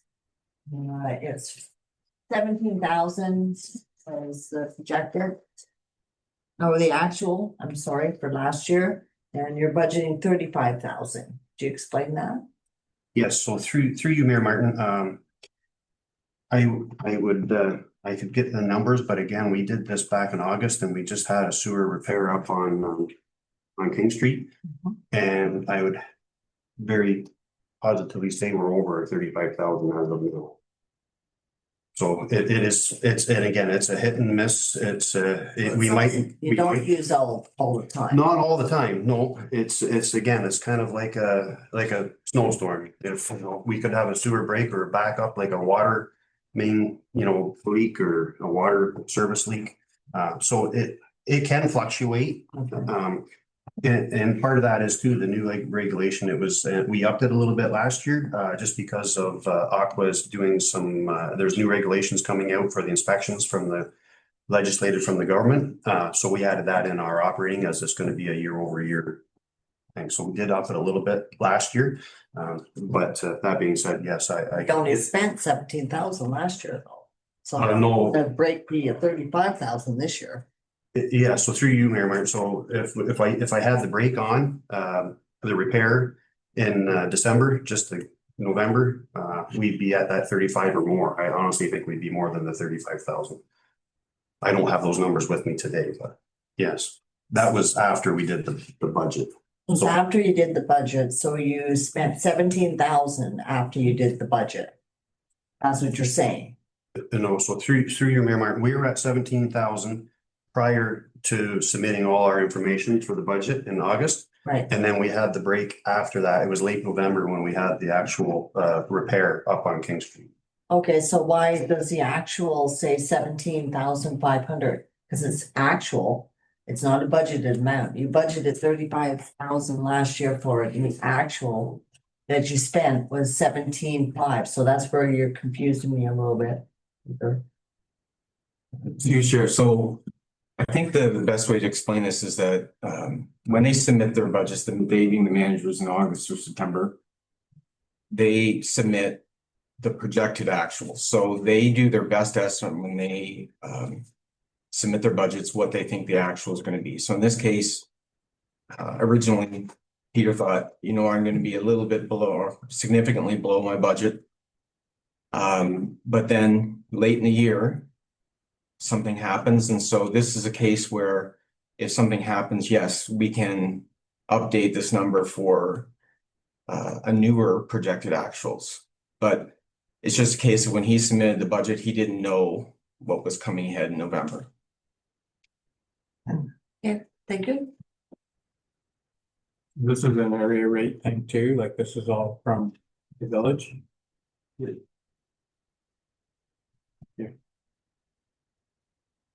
Any other questions around the sewer operating? Through Chair, 75 of the bottom line, professional services contractor, we're bumping 42 grand up. Is there something particular or is that just generally increasing? So through you, that is the contract with Aqua that was just renewed. I can't remember the date when it was renewed, but that is the increase. Yeah. Okay. Any other questions? All right. The waste administration of the ladies. 78? Oh, 77. Page 77. This one here has been a moving target for a year now. Question for you. I don't like, revenues, admin bag tag. I see the number 37,000. I know for some of these others, I guess we're kind of rounding off or whatnot. But anyways, when I see numbers like this that are, how are we keeping track of how many bag tags we're selling per year? Like, do we have a number? Like, all I'm saying is if I divided that number by, you know, what a bag tag was, is that the number of bag tags we're selling? And if so, how are we, like, is there a way that we're tracking that or? Yeah, through you, Chair, the admin staff does keep track of the bag tag numbers and how many we've sold. So it can be, if necessary, cross-referenced. The admin bag tag, and yes, in theory, if you had an exact amount of 40,000, you could divide that. But I think if you buy, and I could be wrong with this, but if you buy a bulk, is there a Yes, deal? it's a different price, so it's hard to do that So math. the math becomes a bit tricky. Right. It is, well, and I know that I don't have the numbers here. I got another book at home. I should have probably looked at it. I'm just concerned with the number year over year because to me, 37,000 is low.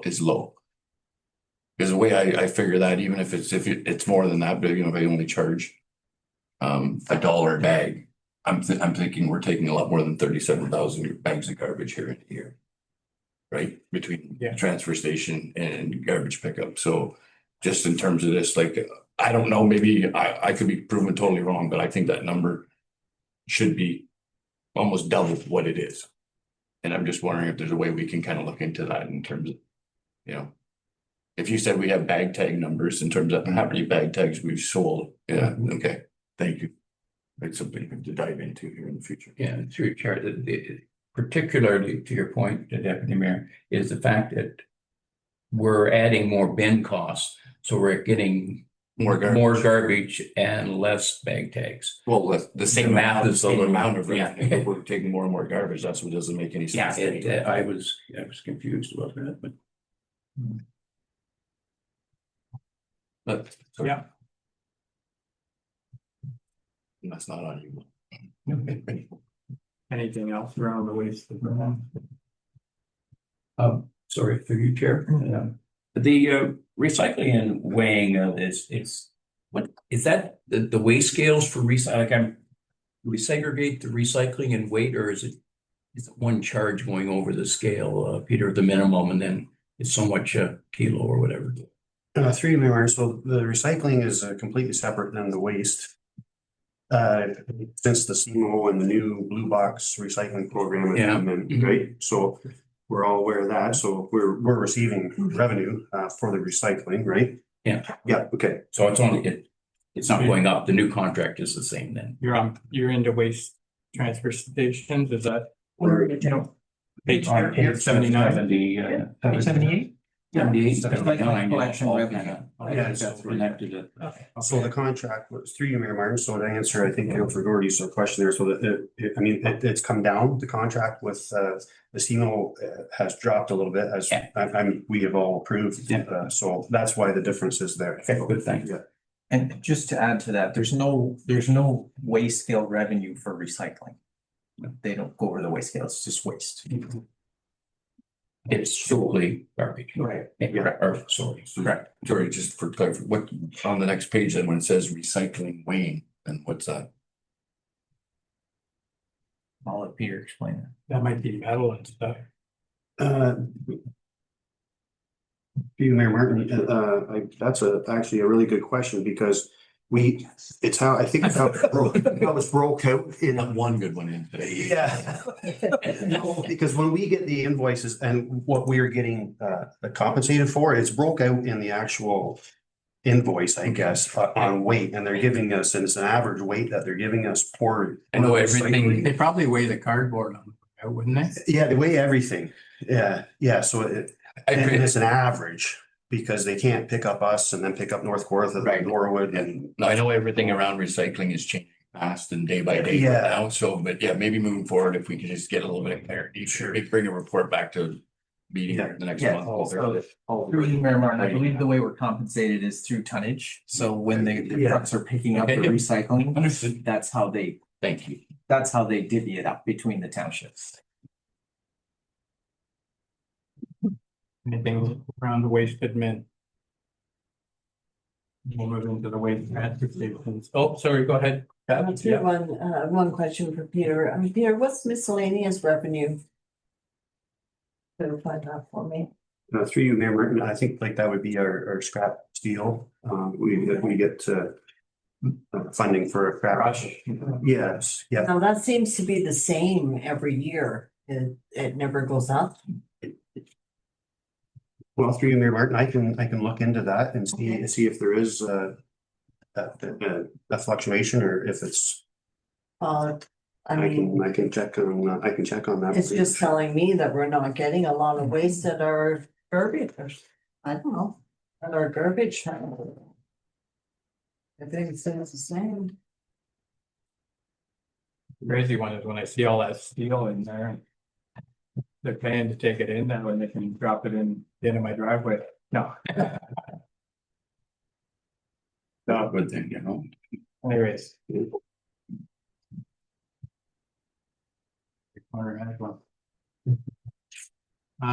Waste transfer stations, anything else? Like you say, this is changing like crazy. It's gonna be an interesting year.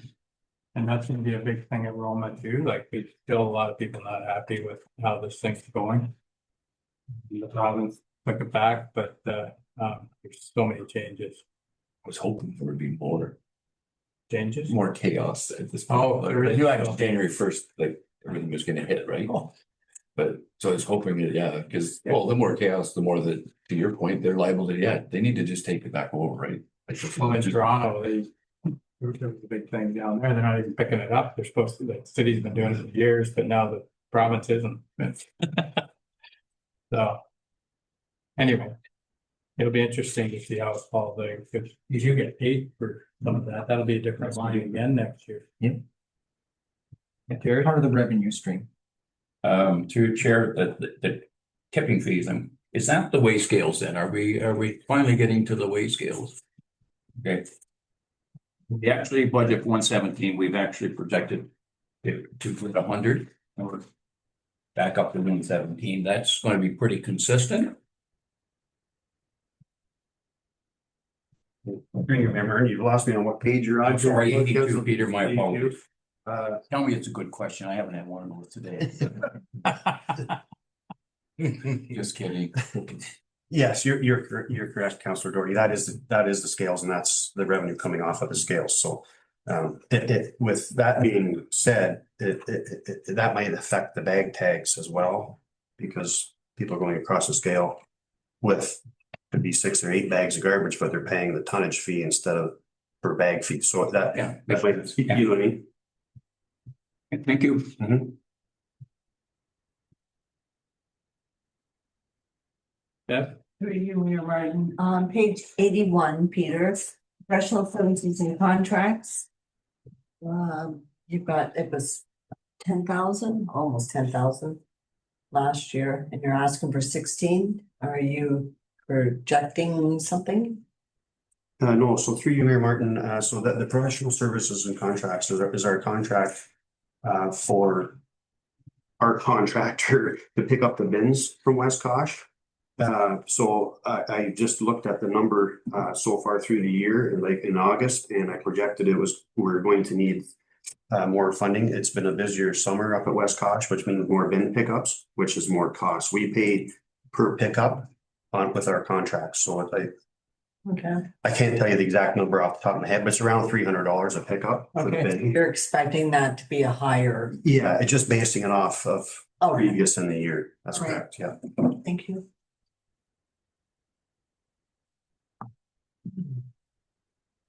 Other questions? The Jack's Lake, no changes in transportation, even though you're doing a little different setup up there with North Kawartha and. Yes, so it's pretty Martin. Yeah, so just in the Form 1, the highlights there, yeah, there's no changes in the budgets for Jack's Lake or Kosh Lake. The building repairs is going to be decreased for Oak Lake. The 6th line increased slightly for the bin pickup again through our contractor. I guess the biggest thing is at the bottom, the monitoring through our consultant contractor is at the bottom listed 1, 2, and 3. So yeah, it's unchanged. The Oak Lake is unchanged. Yes, thanks, Lionel. Yeah, and the West Kosh increased, Belmont line decreased. So there's the changes are listed there. So yes, and again, I just Lionel pointed out here too. So the other thing I under the 6th line is the $68,000 for the full-time wage. So West Kosh, when the tower's up and running and the revenue that comes off of that, where will that fit into the budget? If it's like, I don't know what we get for it, we'll get 15,000, whatever, similar to the other one that we talked about earlier.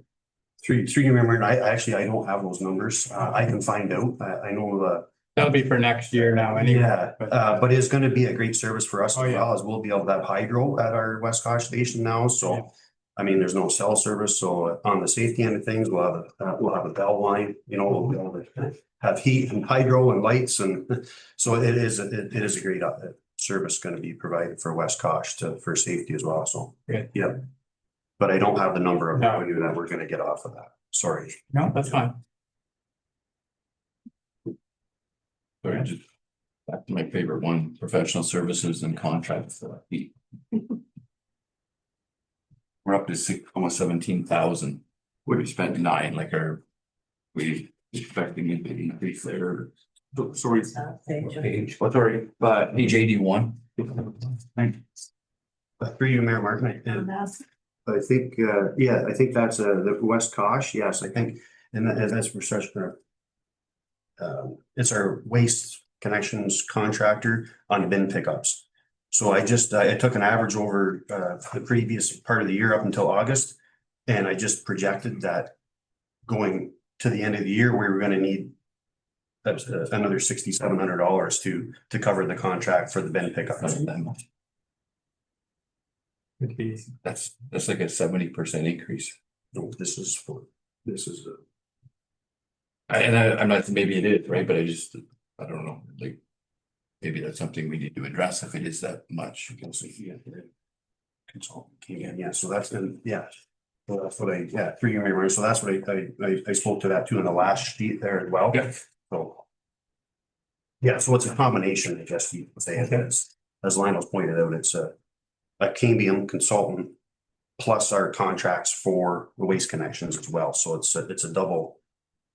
Okay, It's in all the contract. Contracts, yeah, for waste connections to bring bins up and our Cambium, yeah.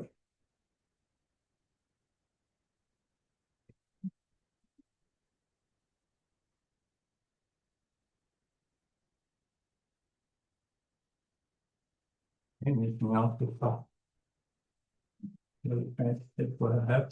Through you, Mayor Martin. Peter, on page 2, equipment rental. You protect 82, sorry, did I just say 2? 82. Equipment rental. What is it that we're renting for the 6-line transfer station? I think through you, Mayor Martin, I think the easiest way to explain it is that's the charge that if we take the Public Works backhoe over, it gets charged out from the transfer station. As an equipment rental, it goes down as like if a staff went over 2 hours per day.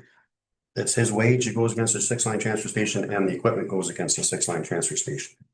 So that's throughout the whole year. So that's approximately roughly the time spent there. Okay, thank you.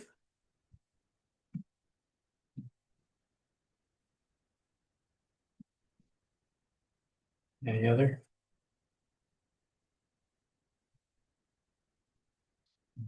Okay, and none. Move on to the water operating. Page 85.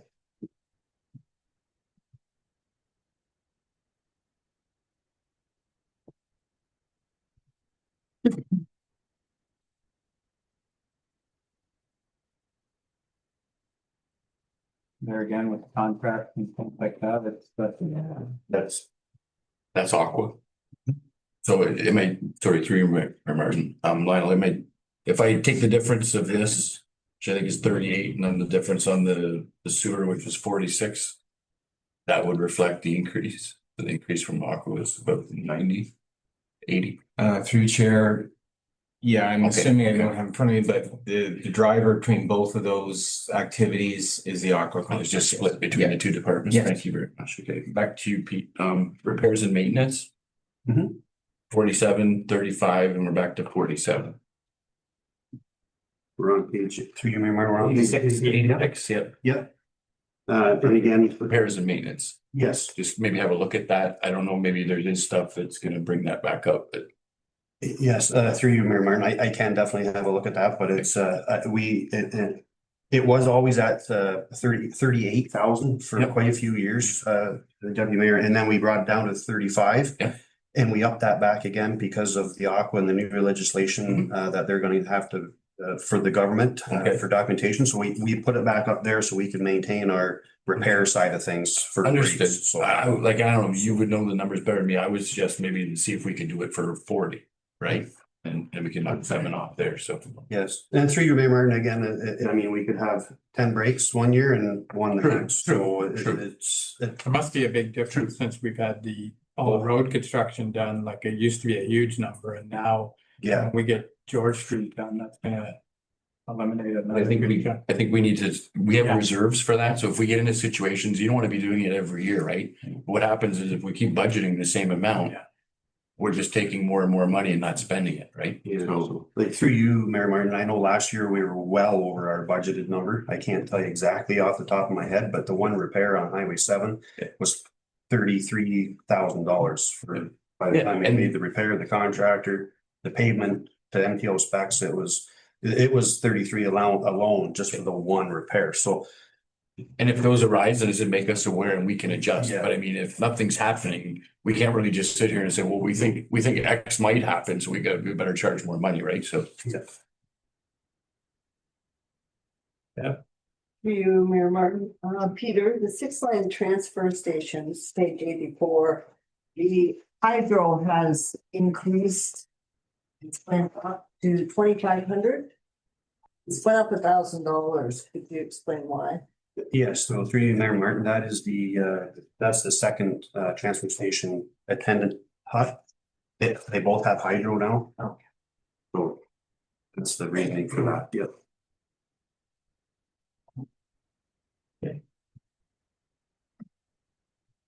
It's good to see that the water filling station is a big source of revenue.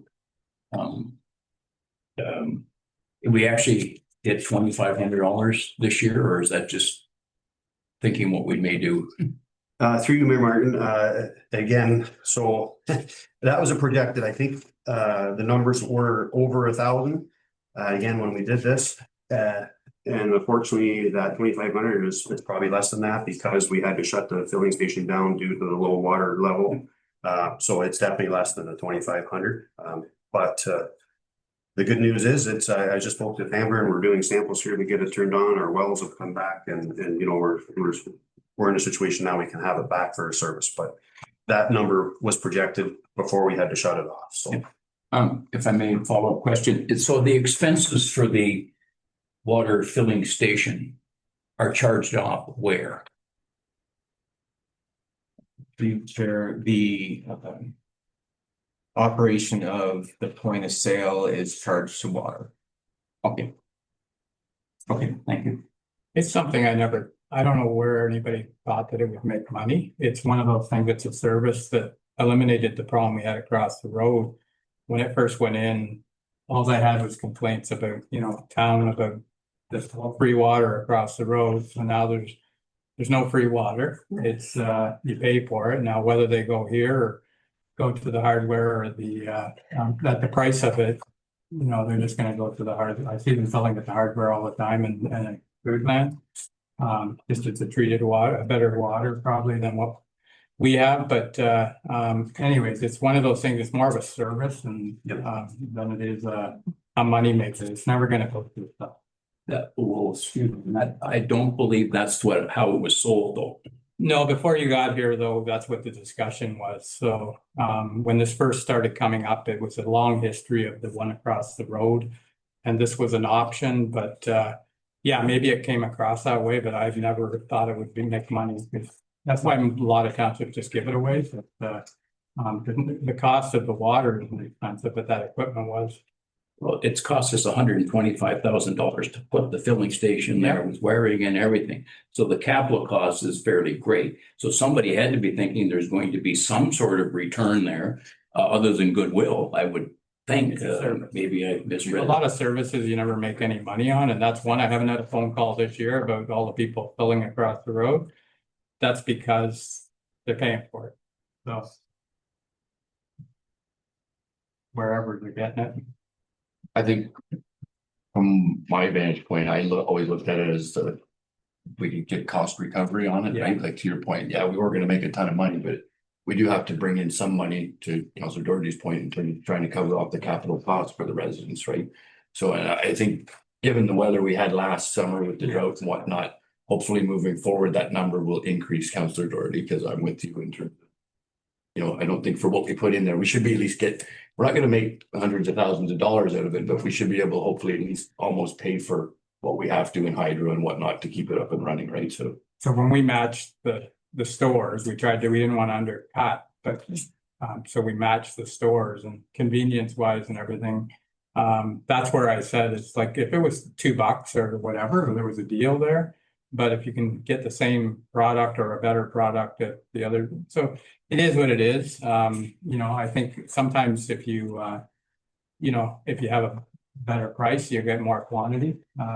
But right now with what it is, it's just, there's 3 options in town to get water jugs filled and that's one of them. And it seems like I haven't been in the hardware yet, but there's not someone filling a jug in there, so.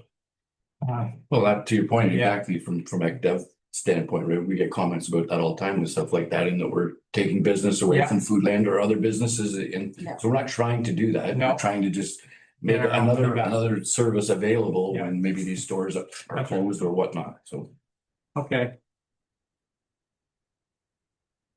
Anything else around the water? Okay, We're capital for that. yeah, we'll go into just the source water. The source water here, operating. Not much change there. But. Go ahead. Source water, is that our new well that we're doing? Like, what is this source water? So that's the monitoring of the whole source water area here. Oh, Kathy, do you sit on that or? did you Yeah, sit on that? I do. So we meet 3 times a year. It's through Brighton and they keep track of the different water levels and everything. Not much to say. They just keep track of all the wells. Yep. And the water levels. Yeah. Okay. Just a short question, not for you, Line, I think the consulting. We budgeted last year, we were over budget, but then we're budgeting the same amount. Is there like, did something weird happen last year? Yeah, if you could share the calculation of what we're owed changed and it went in our favor. Okay, thank you, Alan. Strange as that may seem, yes. It happens every once in a while. Yeah.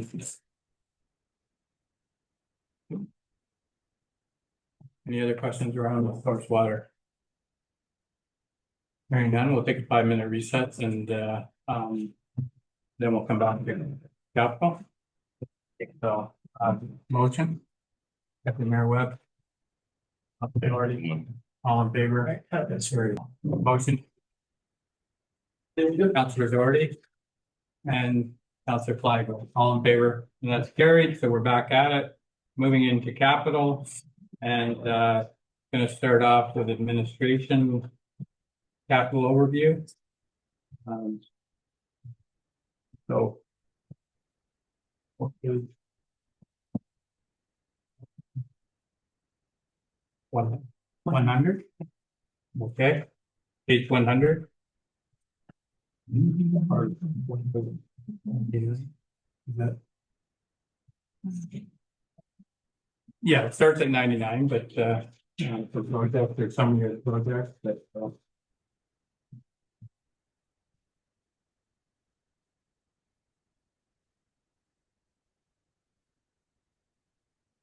No. Oh. All right, any questions around administration capital overview? I had a question, I don't know, I don't remember the number, I'll look into the CAO. In terms of the, we got 4 different classifications for signage here. Yes, I think those are probably on direct dev. yes. As far as I know, the only one we've approved to go ahead with was what we did here a month or 2 ago in terms of the signage here on the edge of the highway underneath the electronic sign. Do you know which one of those four would be that? The designation for that would be the 15.7. 100. Okay. I'm just saying, in terms of the other 3 that are there, a lot of those decisions have either haven't been made by council. I know some of this we're dealing with on the ECDEV committee in terms of that too. I think there's money coming, or we talked about earlier, for new ECDEV strategy / tourism strategy.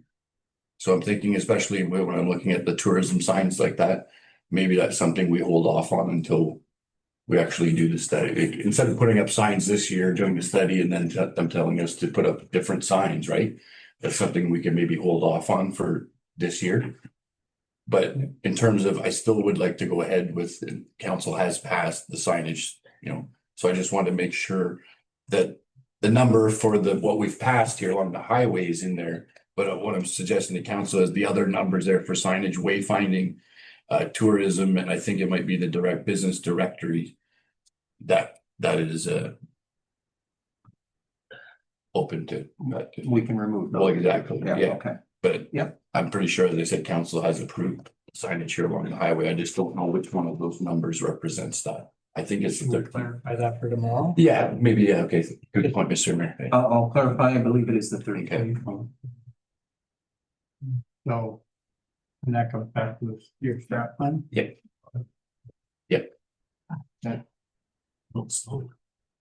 Right then. Any other things that with the administration? That's all. The world around, I know. So what was the signage you were keeping? I'll have to come back with clarification tomorrow, Councillor Flagler, but I think it's the 1370 to 86, but I'm not 100% sure on that. Let's ask clarification. So what's the difference between the business directory? Would that not be a better one to keep? Versus just George Street? Yeah, and now that you say that, that could be what we're talking about here, because it's more of, I just don't know what the Yeah. nomenclature Sherry used there in terms of what it's listed. Yeah, because in I'm there. thinking, I'm thinking directory, business directory would be a perfect keep, I think. That covers everyone, right? Mhm. So just a thought. Yeah, but what it is basically, it's, you know, the signage we had over here, we're not getting into necessarily even businesses. Yeah, It's kind of business district or downtown area, whatever we had. It's more generic. Exactly, Yeah. listing our assets, so the ring, Arena. splash pad, things like that. yeah, okay. Up here, once the construction gets done, yes, we were talking about maybe putting individual business signs and whatnot, or wayfinding signs up there. But I think that's something, like I said, we could, Yeah. well, Yeah. we'll move into that. All right, fair enough. Anything else on there? Okay. It's good there. We'll get a clarification on that and we'll move into capital, for facility.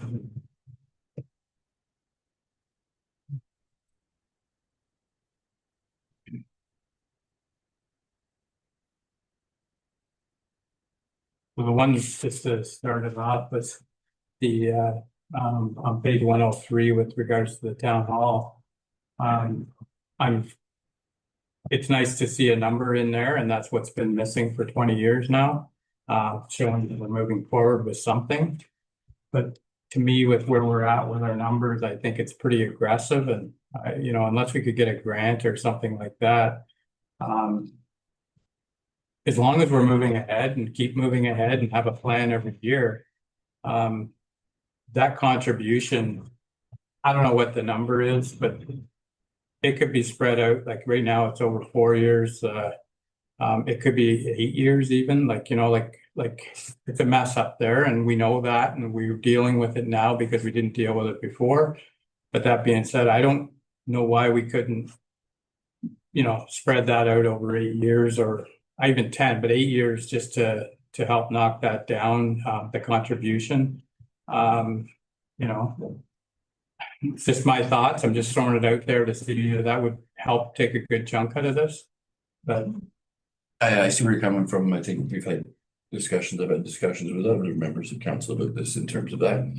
I agree. A lot of the work is gonna have to come in stages anyways, dealing with that old building. Like, it's not like we can do all this work, I think, in 2 or 3. I could be proven wrong, but I don't think so. I think to your point, yeah, probably a 5 to 10 year time frame for getting that building is much more reasonable and achievable for us, I think, without putting it on the backs of our taxpayers, right? So I'm all for, if we want to knock that number down to whether it's over 8, 10, leave it up to council to decide the duration that you want to spread it over. it's up to count. Go ahead. Paul, not directly to that, but my opinion on the thing is that all should come out for this year.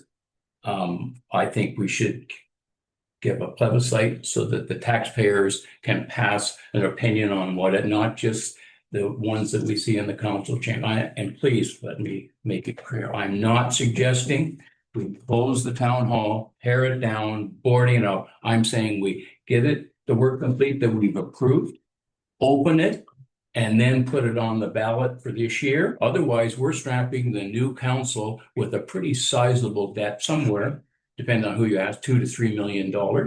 And I don't feel comfortable doing that without having a larger input from the tax base. That's just my opinion. Okay.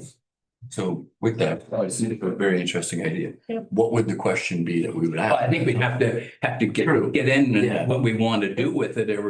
I don't know, but I understand because I did a checking that we have to have a decision if it's going on the ballot by March 1st. Talk to our election people with that, but I think it has to be on by then. And you're right, I don't have an answer of what the question should be, but I think we have good representation about when we want to keep it, and that's great. They've expressed that. But what about the other 5,500 people that paying the bills? Because this is going to be distributed over HBM cost. And that's all I'm saying. I'm not married to one decision or the other. It's just that it's a big cost and it's over a protracted term. And that's just. No, I completely understand. It's nice to get input from the public because they might have a different idea than what council has in terms of forward rate. That being said, I don't know if, taking it all out is, have we covered it, look to see, have we covered off all the work we're supposed to be doing here to get it reopened? Has that money all been allocated and covered off? It has not, through you, Mayor Martin, has not all been spent yet, so the work continues. It has been allocated, like. But we do have money allocated, and I'll just double check with the treasurer there, but I believe we have money allocated for the work that's been approved.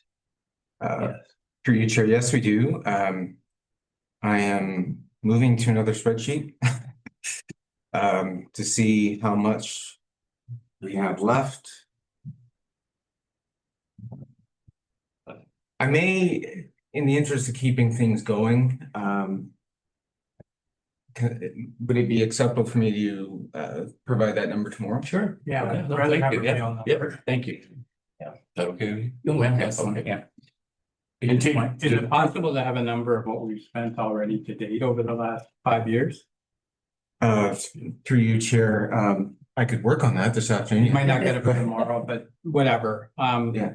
That building, this worries me. I don't care. We can go to the public and have a vote, but it's like undermining the last council. You want to say strapped? They strapped us with it, I guess, because the last council voted to fix the building. So we've got all this money into another review. We've got the proper costing now. And I've been around a long time, and I know you're getting tired of hearing that, but the two buildings that when I first came in, we got too many buildings, let's get rid of them. And I had two smart counselors sitting here at the table that said, they kind of convinced me there's two buildings that are untouchable in the township.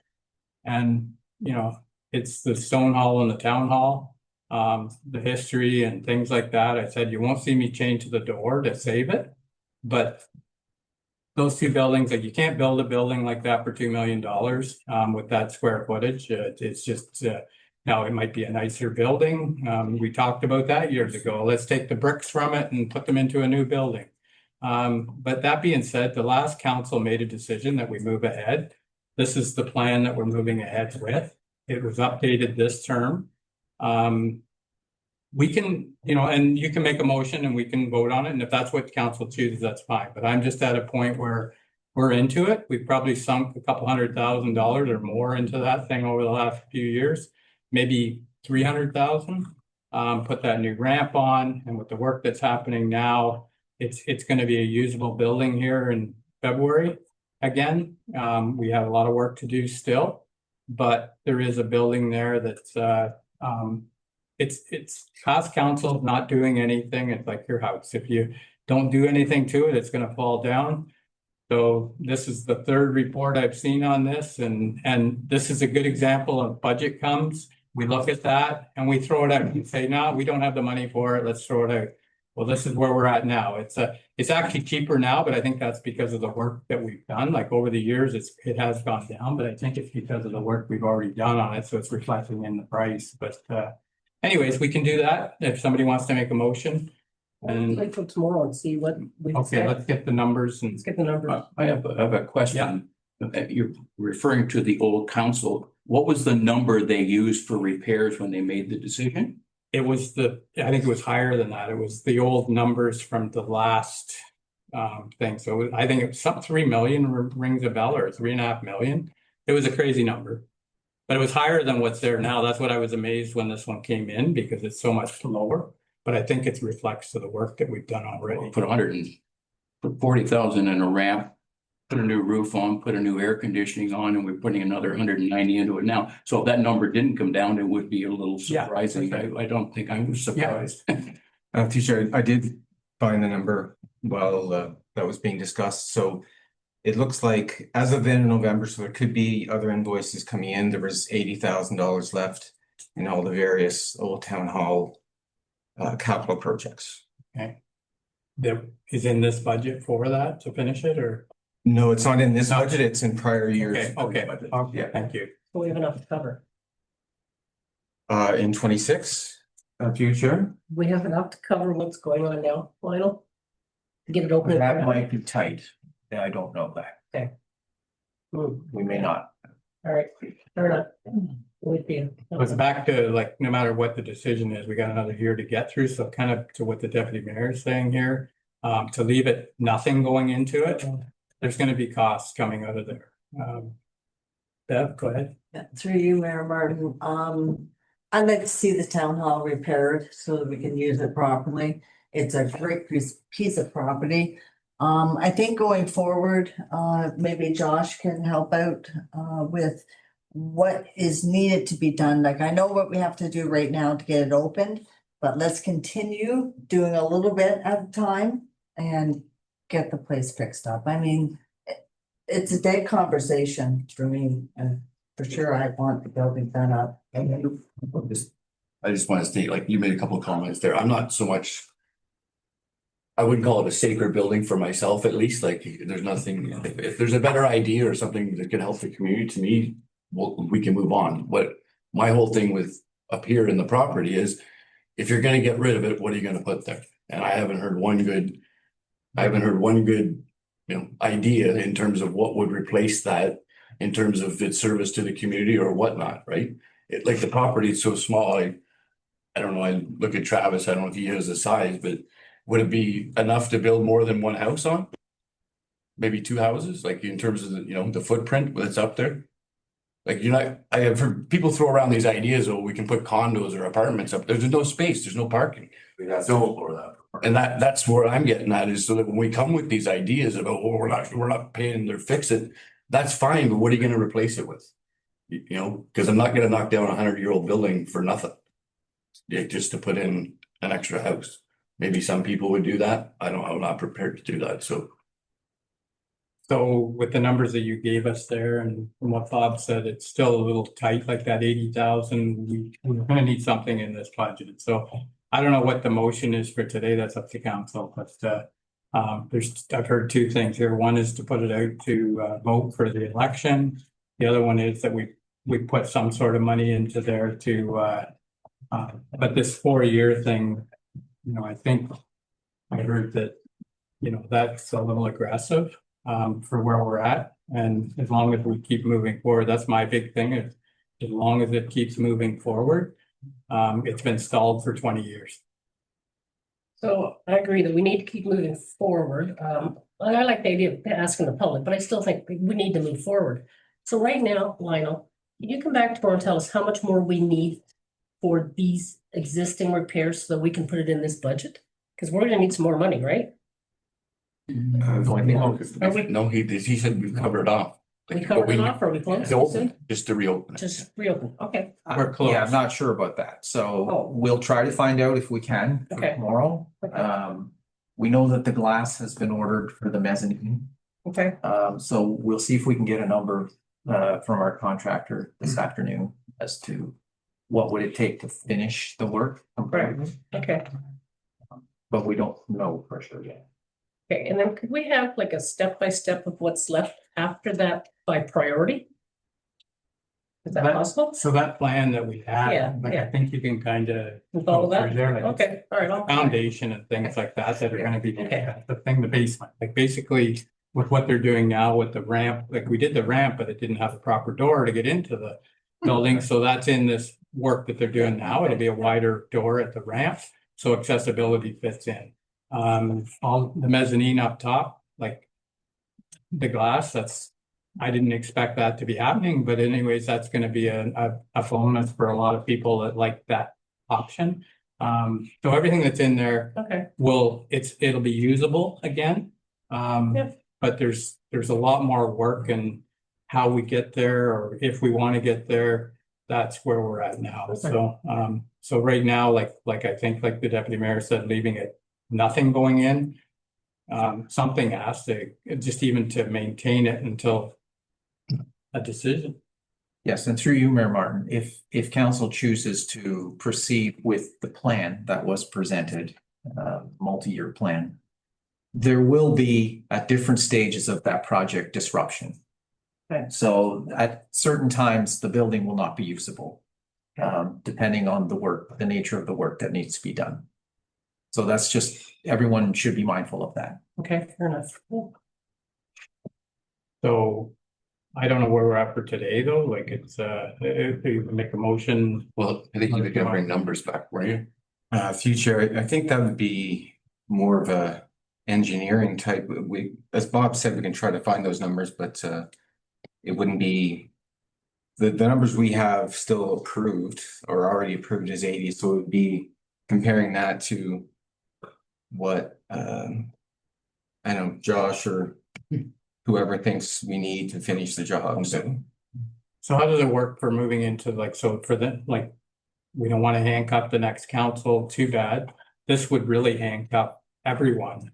That's why I don't like the 4 years. So I just wonder with like, you know, if you wanted like, and maybe the next council will be more aggressive and want to go back to this. But right now, I still think like if you took it over 10 years, you know, that's pretty far out, but it's at least there's money going in there, and hopefully the next council that comes in says, you know, we want to get this thing done, and or they may say, like you say, get rid of it, but go ahead. So if that was a general plan to calculate what would go in the 2026 budget, that would be 61,500 as opposed to 615,000, which would decrease the operating budget by 553,500.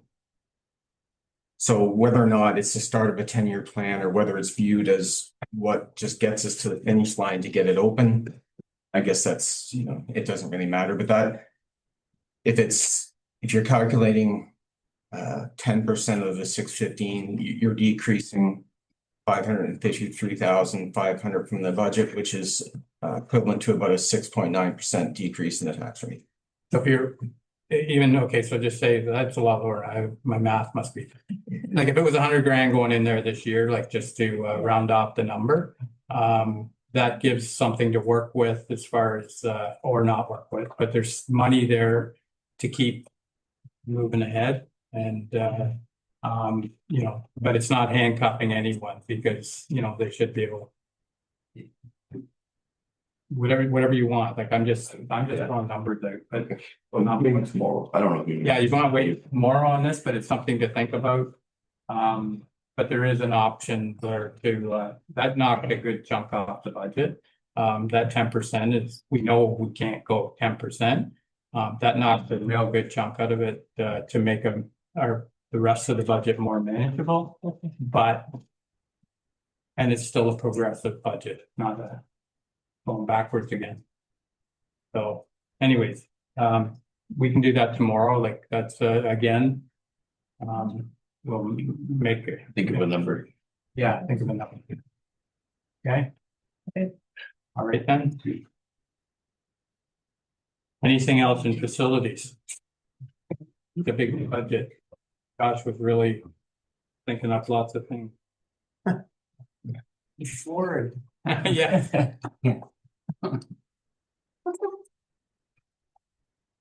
Okay.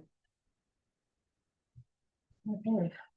If there's nothing else in facilities, I'll move up to. You got something? Okay, just the floor, what portion of just the washrooms, the new ones, of the flooring? Oh, do you remember? Sorry, page 103, yeah. That's the washroom floors for the Lions. Right, so that 3-year Mayor Martin, that's the men's and ladies washroom flooring upstairs. Okay. In the Lions Hall. The tile is very old and it's damaged. It looks so nice though. Yep. I love the 70s. It has patina. Are things better in there now that we've got the new roof on or not? No dripping. Exactly. Yeah, so we've noticed a huge improvement in ice damming. We don't have, I don't know if it's just weather, but we don't have that backup issue that we had, water coming in the kitchen, water coming in the washrooms. I really do believe that insulation was, we had a lot of heat loss, which caused a lot of problems. So we should maybe save some on heat and stuff. We should, yes, we should. Good, good. Look into that back at Cordova. Right. Just another further note, with the ice plant, so with the new insulation over the ice surface, we've actually had 2 cold warnings going off on the ice plant, which is shutting it down, which has never happened in my time there, so. Wow. It's too cold. Too cold. That's never happened. Is that, it's because it's not even, like, it's cold, but it's not, we've had much colder than that here. That has to do with the new plant, or do you know, like? Yeah. That has to do with, Put a furnace is degree. that has to do with the cold staying in and not, like, it's the transfer of temperatures. Oh, I see what you're saying. So It's it's held still- in the building. That's right. Instead of, okay. It's not being Yeah. dispersed, so we've had to. You got a we've bunch had of to people holes in the adjust it. wall or what? Well, we've had to adjust our temperatures a few times. We get an alarm that the plant's off and it's off on being too cold. Okay. Never happened. Thank you. Okay. Thank you. Good problem. Yeah. Yeah. Okay, anything else in facilities? I have one question. There's a security camera. Apparently, trucks have been damaged. So I'm just kind of curious on what damage, because it says possible vandalism. You, Mayor Martin, yes, this was brought up by the building department and we felt it best to go through the facilities budget. And what department was? Through Mayor Martin, the building department's vehicles have been possibly vandalized. So we're- Oh, okay, so now this makes sense. Okay, thank you. There were some trucks damaged. There were. Some municipal vehicles damaged in the parking lot. We're not sure exactly where that damage happened, but the discussion was to have cameras on. That sounds good. Sorry, that was, if I may, where are the cameras going on the pole over there? Are they going here or how? Where, or was that maybe we shouldn't be talking about where they're going? Through Mayor Martin, I do believe that they're going to be placed on this building pointed that way. That's right. That was the latest recommendation. Yeah. And moving the trucks up to the first 3 spots so that they would be covered, is that correct? Okay. Closer on camera. Oh.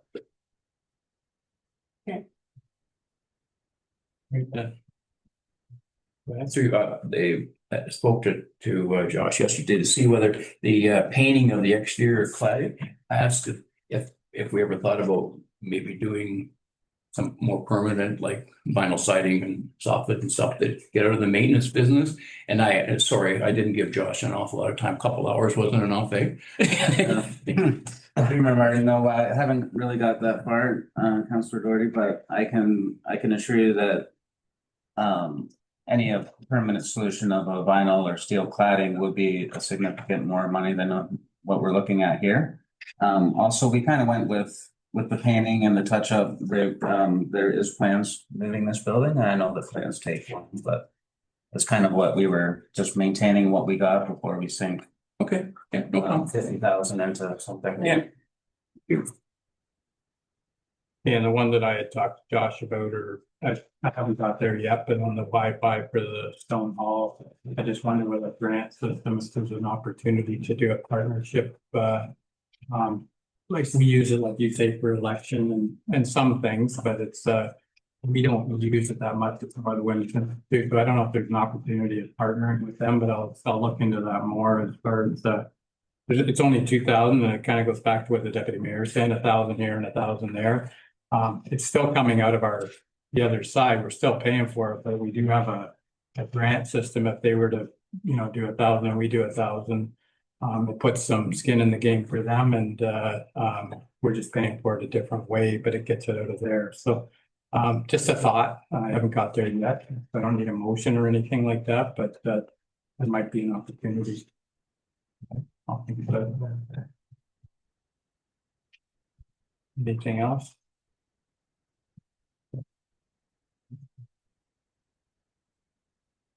The big one.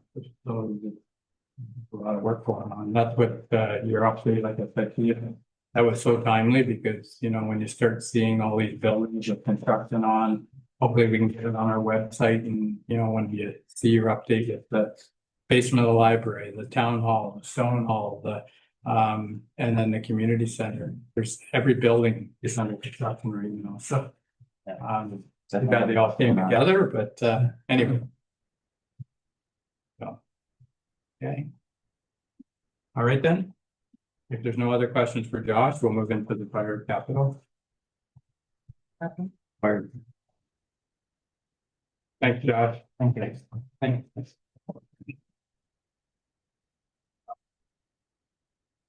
We have one question for George. Oh, That's okay. got some. There you go. Now let him know.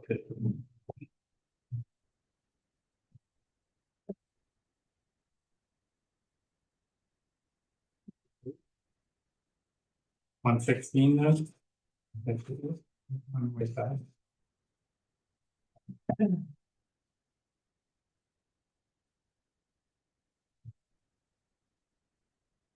Wait, Beth, go ahead. To you, Martin, and before you get started on the next section, I had one question for facilities. Was the stone hall? You're replacing a water softener or something, and then on the last line it says at the 6-line shop. So is it the stone hall or the 6-line shop? It's on page 110, Josh. Yeah, it's I think the water softener. You sure? I think they share the water. I don't know. Yes, the one. The water softener at the stone hall. Through Mayor Martin, so this is the water softener for the stone hall. It is currently down. It's not running. It hasn't been running for over a month. When it malfunctioned, that drained the well at the 6-line shop. That shut down that facility. Okay. So I read it right. You read it right. Yeah. Okay. All right, thank you. Right. Fire capital. So right, with the fire capital, what stuff in here is like that you have to do? Like, you know, it's just regulations. Is it? That's what I wondered. Is that, like, I know that's so I've been there before where I've asked questions and then I'll find out it's not really any choice to it. It's just things that they're timed out. So Yes. like bunker gear and things like that you have to do for the new recruits. Okay. So you're kind of along the same lines, Mayor, in terms, which one of these, I think I kind of know, but are one-offs, like forestry hose, do you buy that every year, every 2 years, or is it once every 10 years? Basically, it's every year I put it in there because we lose hose. Okay. Not lose, it gets burnt up, it gets, Understood. yeah. And this is kind of nitpicking in a way, but like to me, if the others are the same as a forestry hose, interior hose, rescue rope, you could all just list that under your materials when you're operating, right? Yeah, Like you don't have to list it, like just, you don't have to list it each one. I would just cover that off your materials over here. You know what I'm saying to you? I appreciate it because you're itemizing everything, but to save you a little bit of work and just do kind of the one-offs, like your bigger ones here, like your bunker gear and stuff that we only do every 5 or 10 years, right? Okay. But stuff that you do every year or two, just throw it in the materials and stuff, things like that. Is that okay with the treasurer too? I'm just trying to simplify that. Through you, Chair, yeah, that would be fine if it's ongoing. Now, do I understand that you're not suggesting that for 26 and just as a go forward? No, just to go forward. Exactly. Yeah, nothing changed for now. Moving forward, just to make his job easier, right? Because I appreciate you doing it, but that, as I said, could just be listed under materials. And if we have a question, we can go meet with you. Okay. Thank you. Deb, you Yes, so you, Mayor Martin, Ray, I like the way you do your part, it's separate. I don't like it all grouped into one section, but hey, that's okay, saying that that's the way we're gonna go. Anyway, thanks, there's one. Although it's just a suggestion, I think you would need a motion. Yeah. You need a motion. Huh? Yeah, So I just, so you need a motion for that anyway, so Jerry, go ahead. If we're done with that one, then. Through you, Chair, emergency skid for side X side, what's that? what that is through you, Mayor Martin, it's emergent, they call them emergency skids. So basically what it is it goes in the back of the side by side. It's got a chair in it, and then it's got a spot where we can put our rescue basket. So if we have to go in the bush to bring somebody out or a field or anything, we can put the person in the basket. And it goes in the back of the side by side, secured, solid, and safely to bring the patient out. And we didn't know this when we bought the side by side that we're going to need an an attachment like that, or is that something that just come about in 26? No, it's not part of buying the side by side.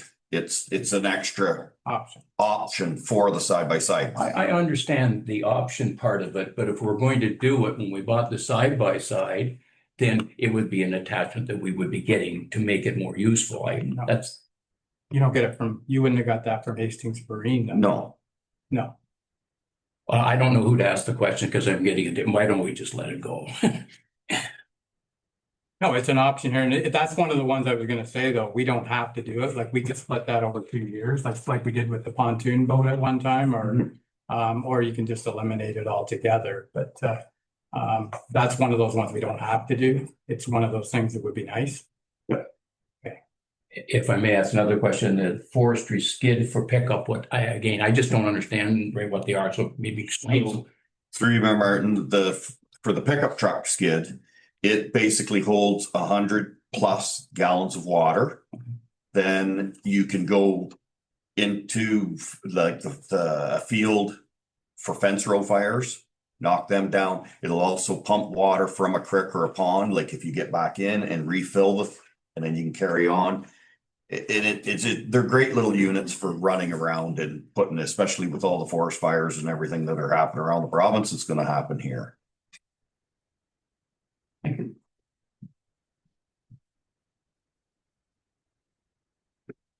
Portable pump, is that replacing one, or is that to go with? It's, yes, through you, Mayor Martin, it is replacing a pump, and it's a bigger pump to fill the trucks faster. For rural fighting. And the SCBA's, that's for the new people, is that? The SCBA's are to replace the ones we have to get us into compliance with the new NFPA.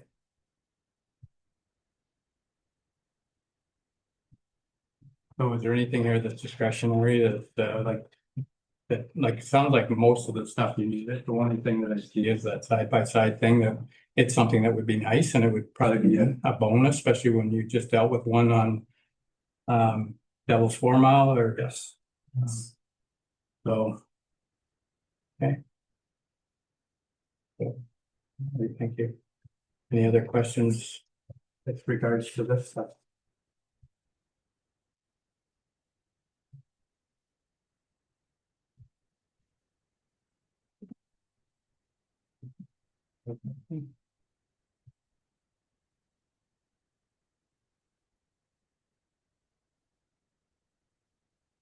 Guess the question is there anything in there that you can go without?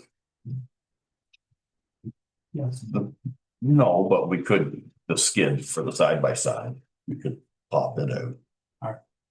Thank you. That's usually the question. That's easier. It's like, I know everything's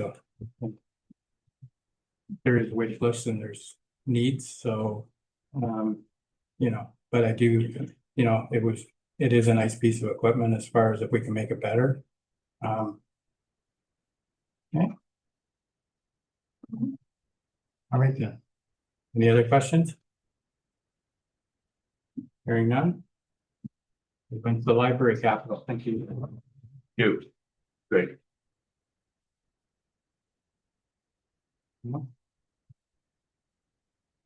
Government, the right library. Page 118. And it's. Yeah. So, your hard work for the library and. Okay. Yeah. Good. That's pretty straightforward. All right. Parks and Recreation, capital overview.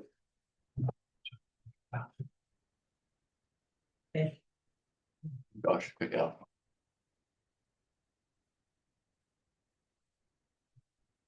Thought you were all done, eh, Josh? If someone was. While you're getting ready there, the baskets, are we replacing baskets or are they? Like, I know some of them hold water better and you've been finding it's been staying in your working weekends. So the efficiencies are in the baskets as far as the new type. Is that every year, do you just replace a few or? Yes, that's correct. They are expensive, so we're trying to weed out the green ones to go with the bigger black ones. They have a bigger water reservoir. And we find that the Florida displays are a lot bigger and because they have a bigger surface for the roots. Right. Yeah, so we're not adding these to the loop, we'll be replacing the Replacing, okay. Yeah.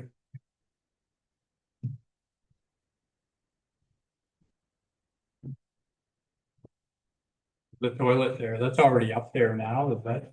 The accessible toilet is up at Cordova? Or is that at? Is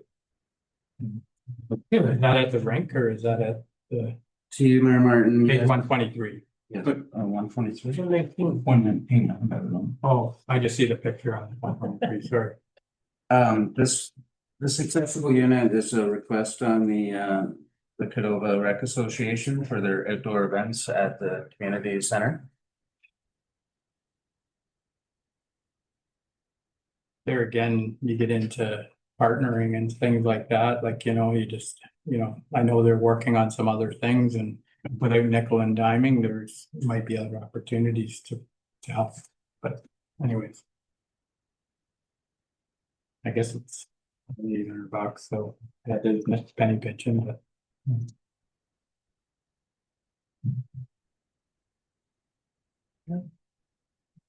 Oh. Yeah, I know, sorry. Go ahead. I just down in the vegetable garden, we talked about that at the Parks Committee in terms of possibly having a community garden. That was brought up at the last meeting. As of now, there's been no real group or persons that have wanted to take foothold of this yet.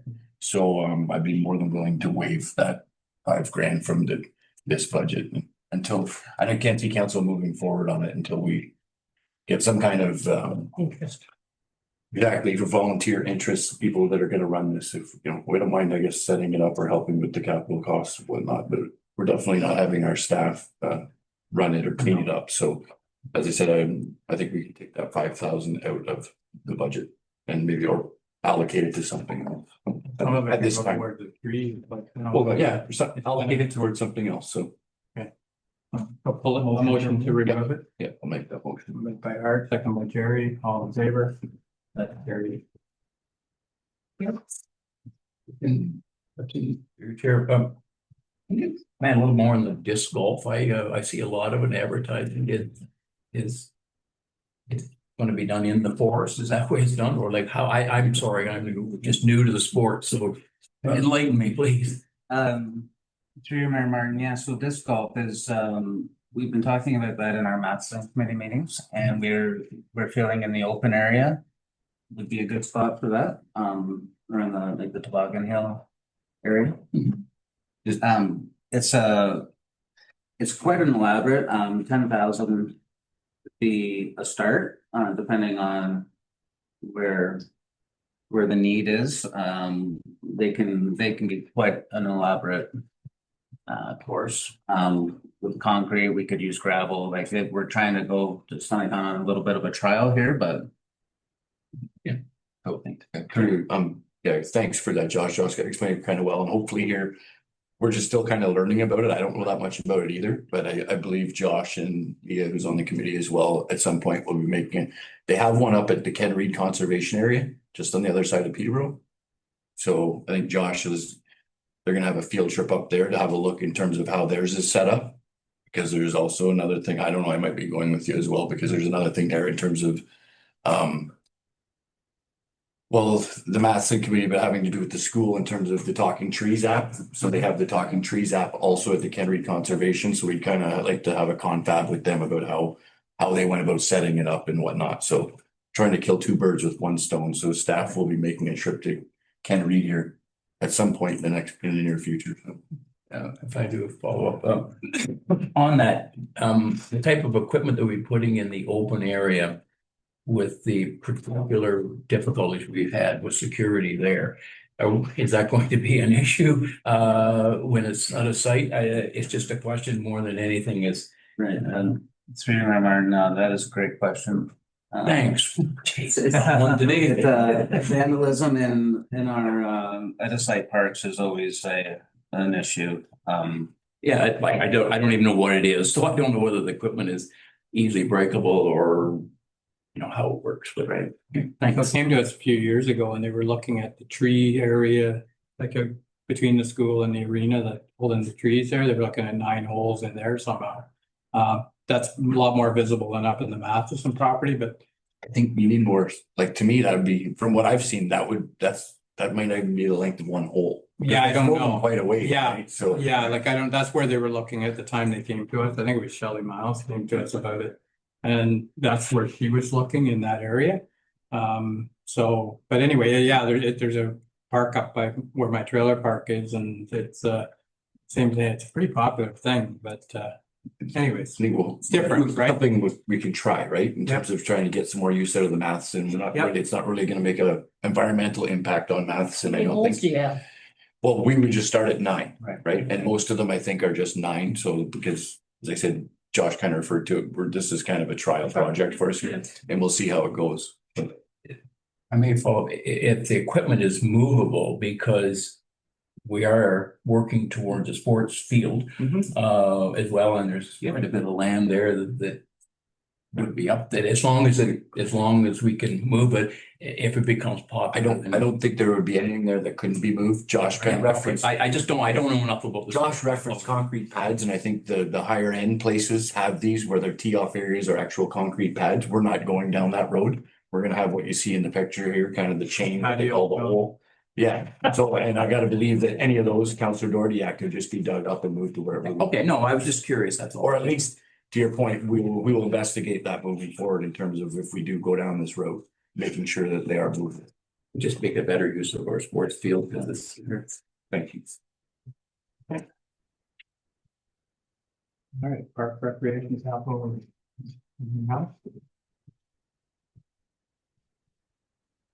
It's good to see that we're still moving forward. Like I said, it's some good things in there. And hopefully we can hang in there. But we'll see how that goes. But it's supposed to be good, Josh, and we've done a lot of work on it. So, all right.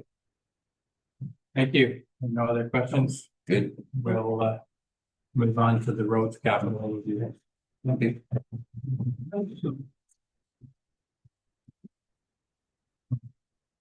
Page 127. Yeah.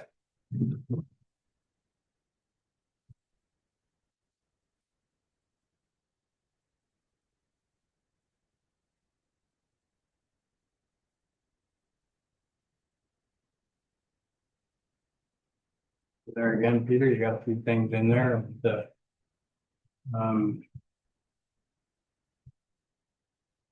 So many things coming forward, like as far as like George Street phase 2 and everything. I think it's a ways, but there's a lot of money to go in. Yeah, so through you, Mayor Martin, I just spoke with Doug Sakosha from the county this morning regarding the 7th phase of George Street. So sounds like we're going to meet here in the middle of January, and hopefully the tender goes out by the end of January. Someone contractor will be awarded hopefully in March, and they can get a nice fresh early start with the phase 2 because we were successful with that grant application. Yes, that is this. Line has that in the water section of. Okay. So, but I just wanted to speak to it. All right. And this year. Wow, Jerry? Starting with page 127, Post Road. I thought we'd done that last year because we approve it outside the budget, or is this more work that's got to be done? Yeah, so through you, Mayor Martin. So Councillor Doherty, we had some issues with some drainage on Post Road. So we completed all that. Top of my brain says it was around 39,500. And that work was completed by the end of June. And as of so far right now, it's working fantastically. So this would complete that Post Road with the new surface treatment on top. Both accesses? No, just the west, the east comes in on the curve at the Yeah. top and down the hill. So, we do the apron onto East Post. But this is just replacing the surface treatment on the west post. And what kind of surface treatment are we doing there? Surface treatment as in tar chip. Okay, because if we've got a drainage problem, it's just, Yeah, so, will it hold, I guess, it's hard. yeah, that's what's existing and it's been there Okay. longer than I've been here. So but it is due for, and actually after we've done the drainage, everything is working good as the ditches are deep and the cross culverts are in and, so it just would go hand in hand to. That's finish it good. completely. Does that do the turnaround too then, Peter? Yeah, yes, through Mayor Martin, yes, Okay, good to do that. It takes an awful hard time to turn around with all the two fire roads and contractors unloading their heavy equipment. Yeah, I know. That's why it gets the abuse it does, but yeah. Good.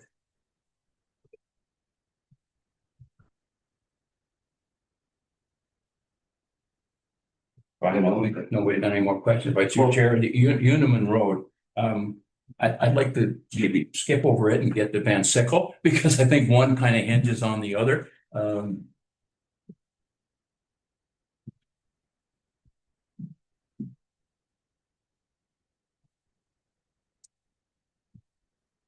We're waiting on Van Sickle, your chair, from Marmor. Did they get back, confirm or not, Peter? So through you, Mayor Martin, I did speak with their road supervisor back in September, just after we got this the budget completed, and at that time, it wasn't in their top priorities as they had some other infrastructure that needed to be addressed before Van Sickle Road.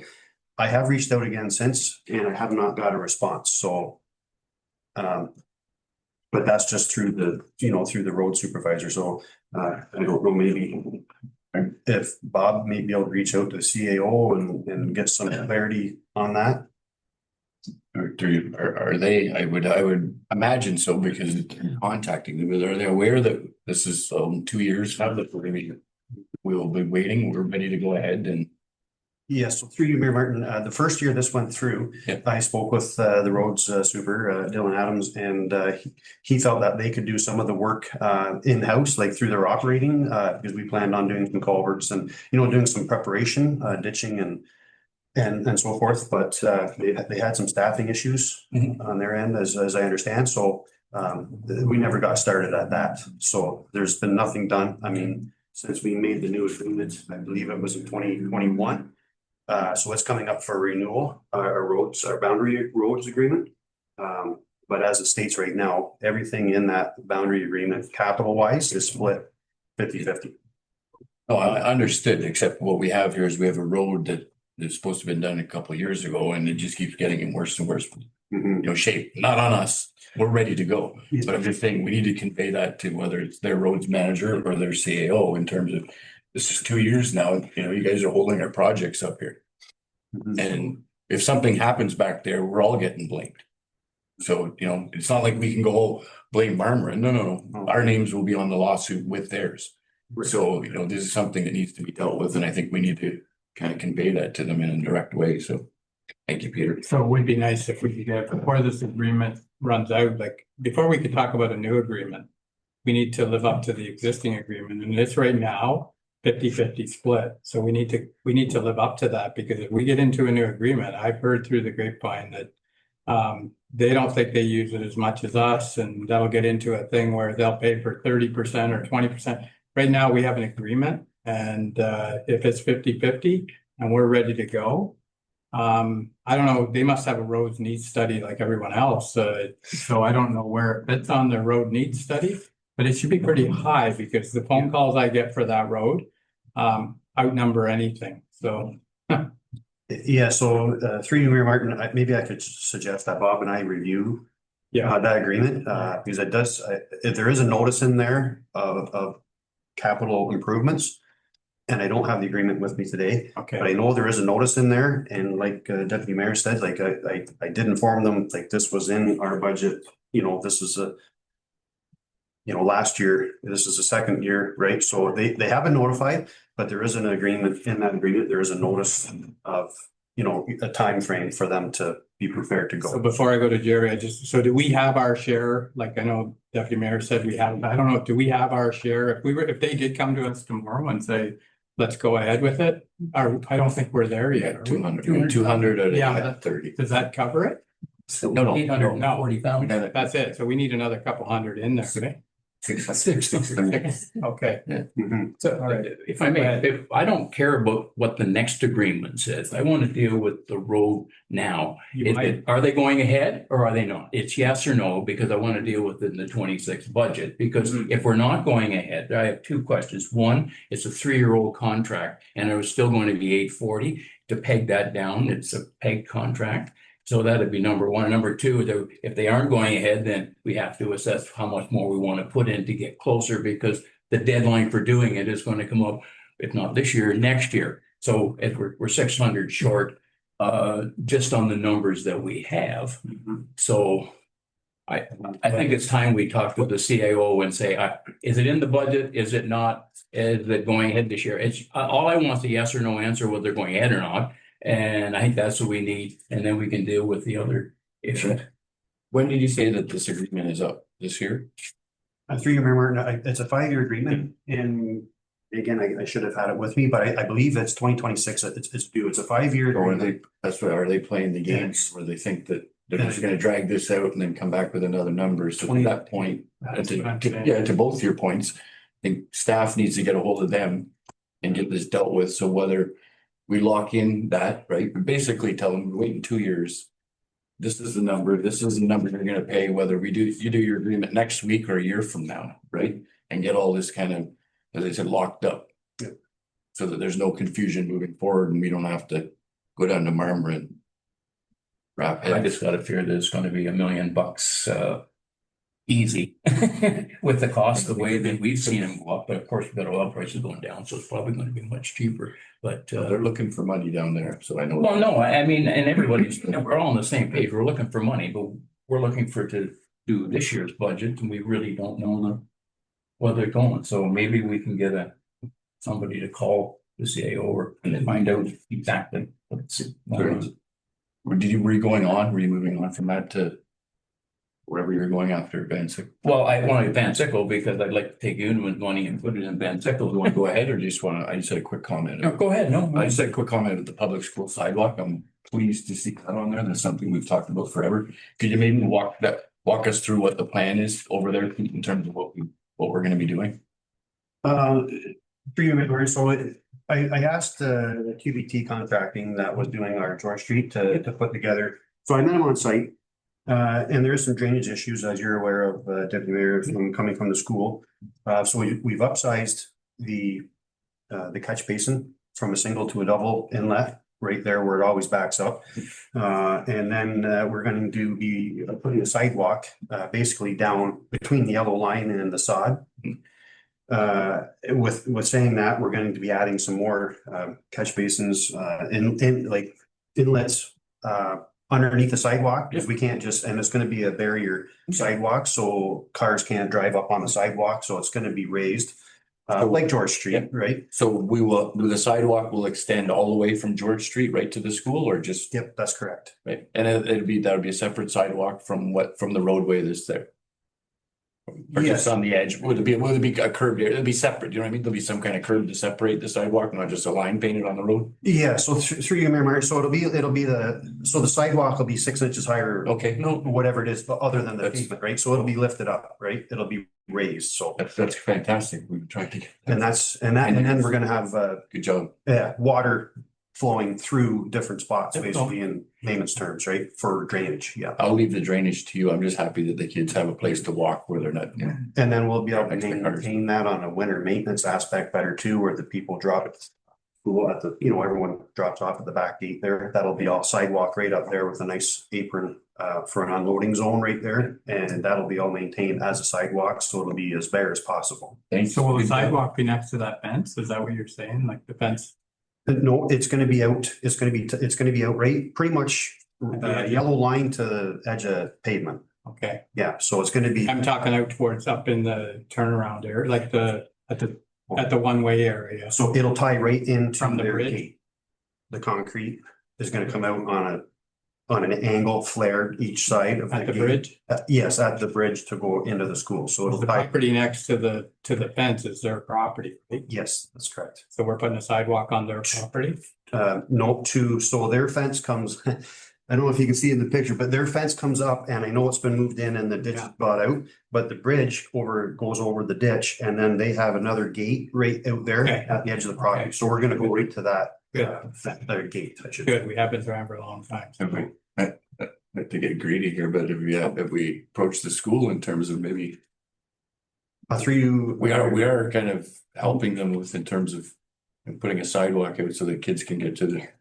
That's one of the weirdest schools. I know it was built a long time ago, but in terms of the access for kids walking, I can't believe that there's not some kind of, there's so many agencies in our country in terms of the deal with stuff. There's not somebody that's gone over there and, you know, Well, it pointed it out and said, you need to have a sidewalk here because you got kids walking next to, you know, walking on the road. There's It no gets other better though, sidewalk. because I get more complaints on the parent council there of the walkway into the school at the bus turnaround than I do on that one, because really? they walk in from Matheson Street on the road that the buses drive on. There's no Oh, sidewalk. yeah, well, no, that's Yeah. that there too. No, Yeah, it's but all that's the their same. property, I think, and like, Just to me, it's one of those, like, with all this accessibility stuff, right? I would think that would have been something you got picked up with, like, Yeah. accessibility of something. Well, if you're with a wheelchair, how do you get in the school, right? yeah, on the road. So Premier Mark to add to that, so the principal is aware of the plan to take this to present to budget, the school principal is. As well, this ties in pretty decently with the arena project going on, because they're gonna end up tying into the water main at Matheson Street, so that's all gonna be excavated anyways to put the new water main to the arena. So it ties in, if approved, it ties in quite well, and I don't want to overstep by saying there might be some cost savings. That's really good. That's really So there is, maybe Parks will pick up some of more, but That's an issue that's been there forever and people have been asking about it and looking for, so good job, Pete, and Yeah, good so, job, school rep. yeah, so when we met with the school, this was a conversation. And there will be hopefully some savings by coordinating the projects. Okay. With the arena project and doing this, if we can coordinate timing, there's some financial savings there. I'm just saying it, but I imagine that the mayor said, when I was on the committee before, I believe it's the same principle. Now I know he's not the one cutting the checks, but he seemed more than willing to at least go to the board, ask and see if there's money available, right? So, and like I said, I don't think it hurts to ask. Yeah. So the worst they can say is no, in which case we're gonna have to pay for it anyways, so, which is what we're doing now.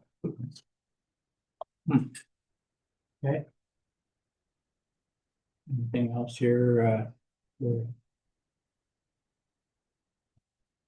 Yeah, so the student drop off, and then there's the 3/4 ton truck and the single axles coming down. So the 3/4 ton group that, have you ever thought about, like you talked about it a few years ago, we used to have a dump truck, like a, cabin chassis. What's the extra cost? I've seen them before, but maybe with the 4-door, it's expensive, like, what's the extra cost? It's like, no matter what, when you get into 3/4 ton, they're expensive. But to make a better use of a truck, like it's 90% of the time it's used for patching. Yeah. Through you, remember, and I don't have a number Okay. right now off the top of my head of what a heavier class truck would be. It would be very nice option. But a lot more. It's more like that's fine. more of a wish, not a need, I guess, but if it would be nice to have a truck just for patching, like as you see, the county has a dump box that goes up and then a tray. It's If we used to use it for parks too, like on Mondays, they used it for the garbage pickup, and all the beaches and everything, so anyways, just a thought, too late now. Jerry? Through your chair, what's the mileage on the truck? What are the costs of the repairs? Like, is this wore out, or is it just timing? well, I think we have so I think we have I can answer all of them pretty. The truck is it had a 4-year life asset cycle. It's a 2017. It should have been dealt in 2021. So with that being said, the kilometers are gaining up to 250,000 kilometers on the Okay. truck.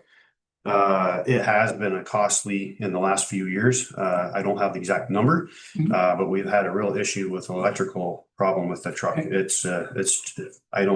No one can figure it out why. We've had it to the dealerships, local mechanics, and it eats batteries for no reason. So We should buy another one just like it then. well, that'll have to go. I'm laughing, but yeah, we'll have to go through a tender process, and so it'll be the lowest. Yeah. Through you, Mayor Martin, for the truck, is it possible you could get a used vehicle on low kilometers?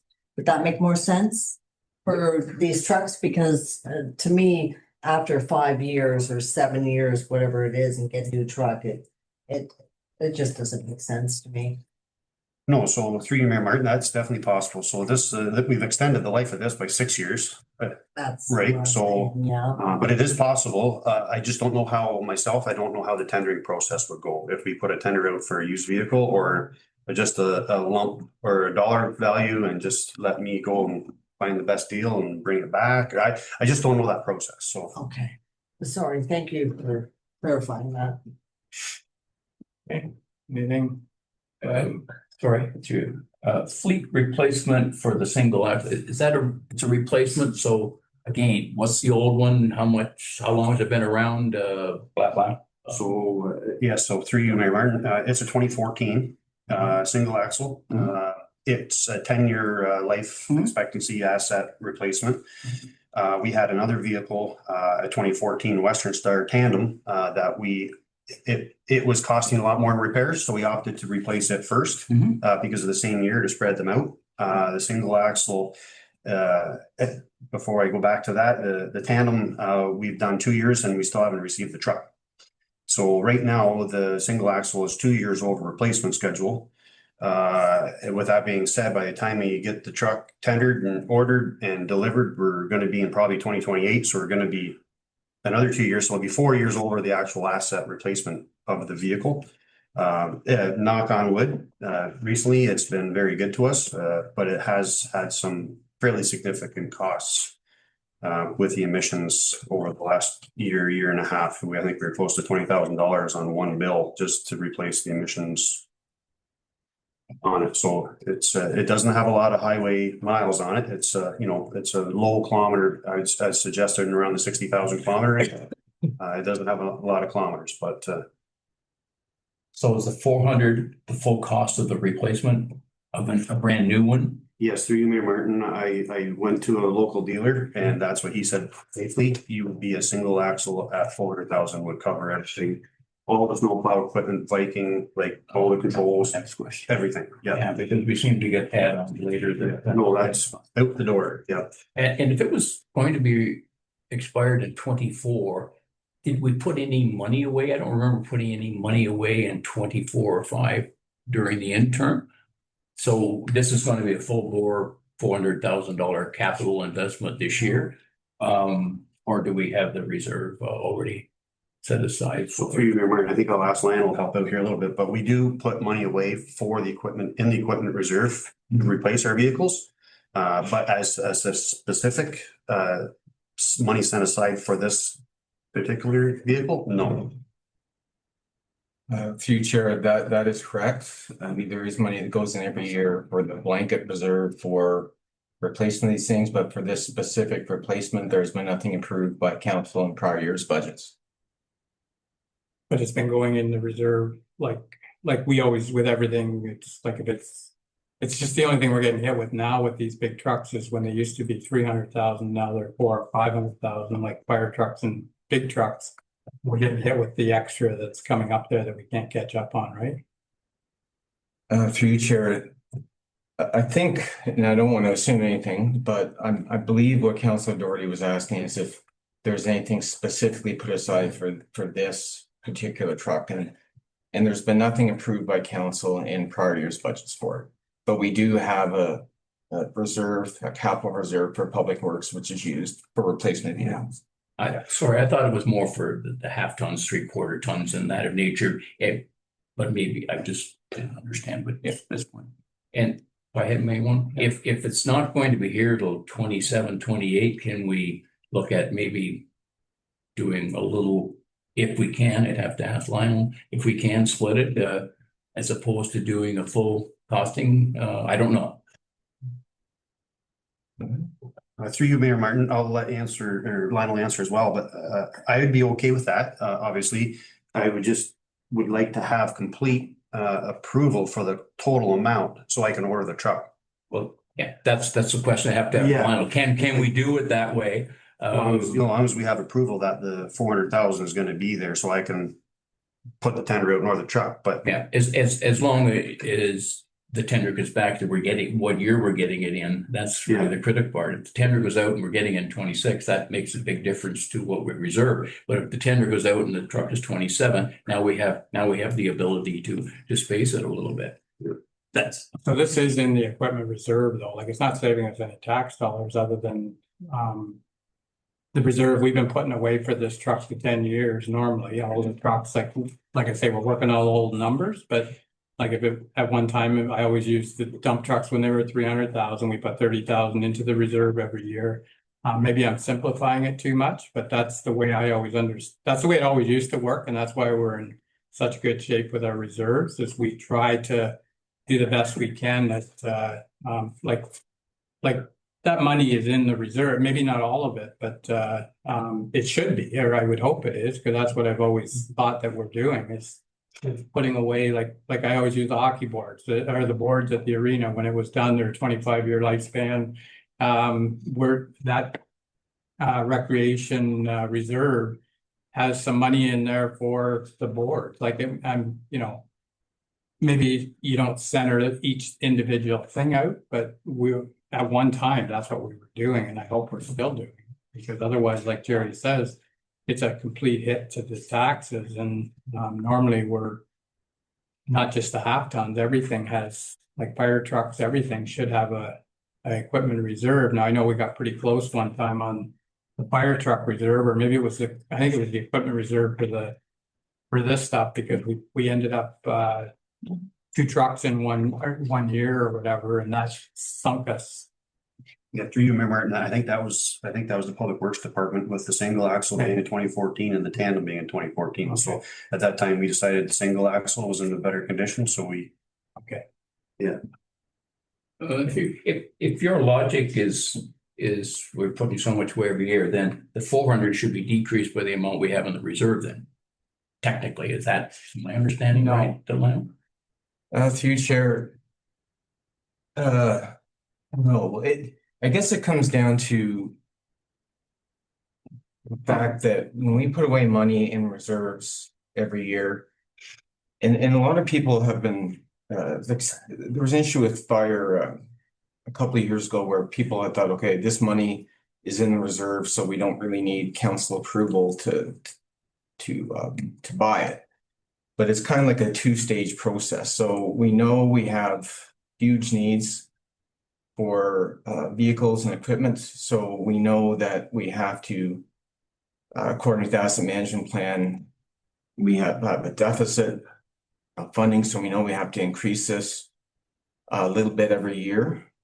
And I think the amount was 1.2%. I have to go back to the asset management plan, but the money going in is just the first step. But then to Councillor Doherty's point, we have to have approval to get that money out of the reserve.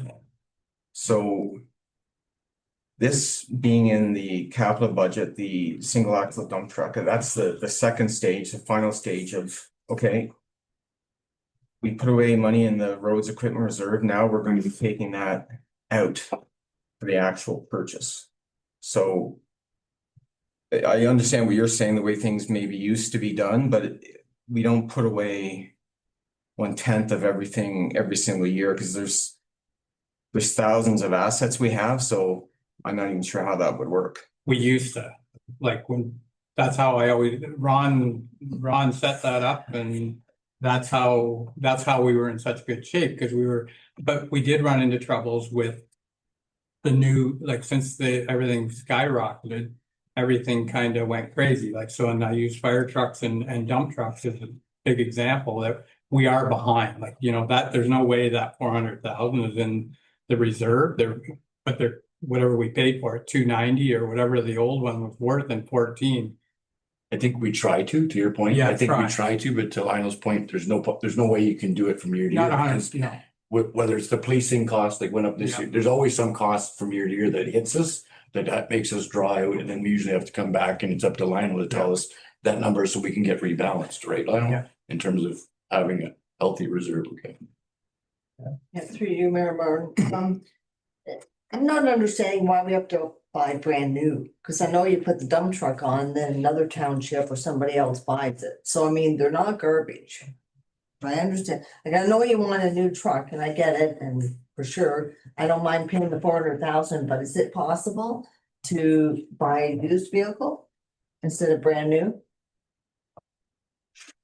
Do you, Mayor Martin, I Be a little bit cheaper? come from a staffing aspect. I think like the 3/4 ton or a half ton, I wouldn't recommend it with the tandem or the single axle. Just there's just when you get, I guess how they come, like you order the truck and then you order all your Viking or all your snow plow and your equipment and your maintenance, all the, like there's a lot of moving parts and pieces. And I know our last new tandem truck, we had quite a few issues with it right off the start. So I think the warranty is a fairly big key when it comes to the $400,000 purchase from a staffing point of view. That What's the You know, warranty? it's a full bumper to bumper 1 year. And what do you Could- get for a warranty for the used vehicles? Because I know they give warranties. I'm pretty remember, I have to look into that, but I mean, I think on an average car, it's, it could be 30 days, 6 months. I guess it depends on the vehicle You only get 1 year. and what you want to pay.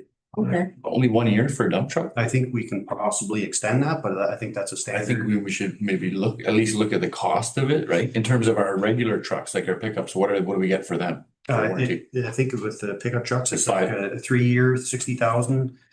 Some are different, like different fleets, different models, like some are a 5 year, 120,000. I haven't bought a Just car varies. in a while, but I'm just saying, the last time to me, the warranties were 5 to 7, I don't know.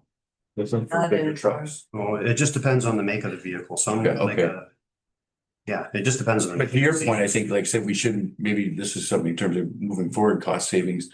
Looking for trucks that we could get those longer warranties on, right? Because that's just gonna save us those maintenance costs over those years. So sorry, not to disagree with the used vehicle, but every time we're down, we have to rent.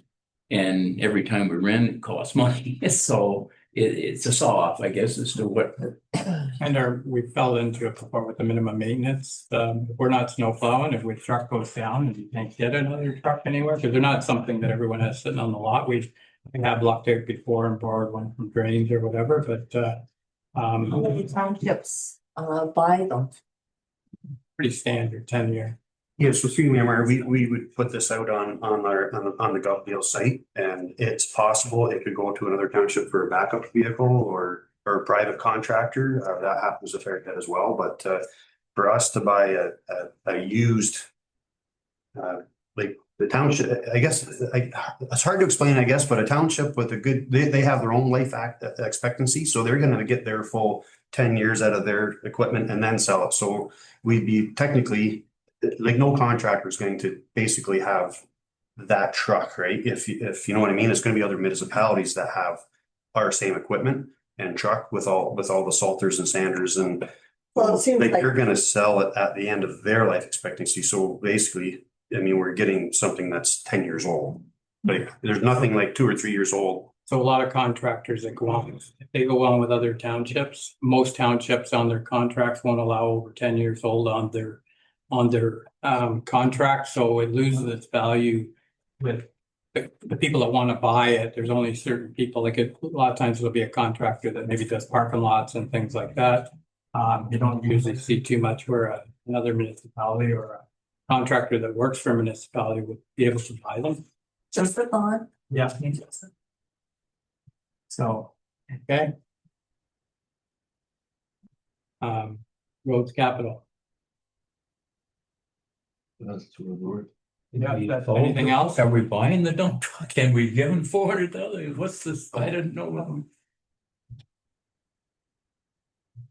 Well, I don't see why, how we can get out of it. It's due, overdue, so. I don't think I was suggesting we get out of it. I was suggesting how we're gonna pay for it.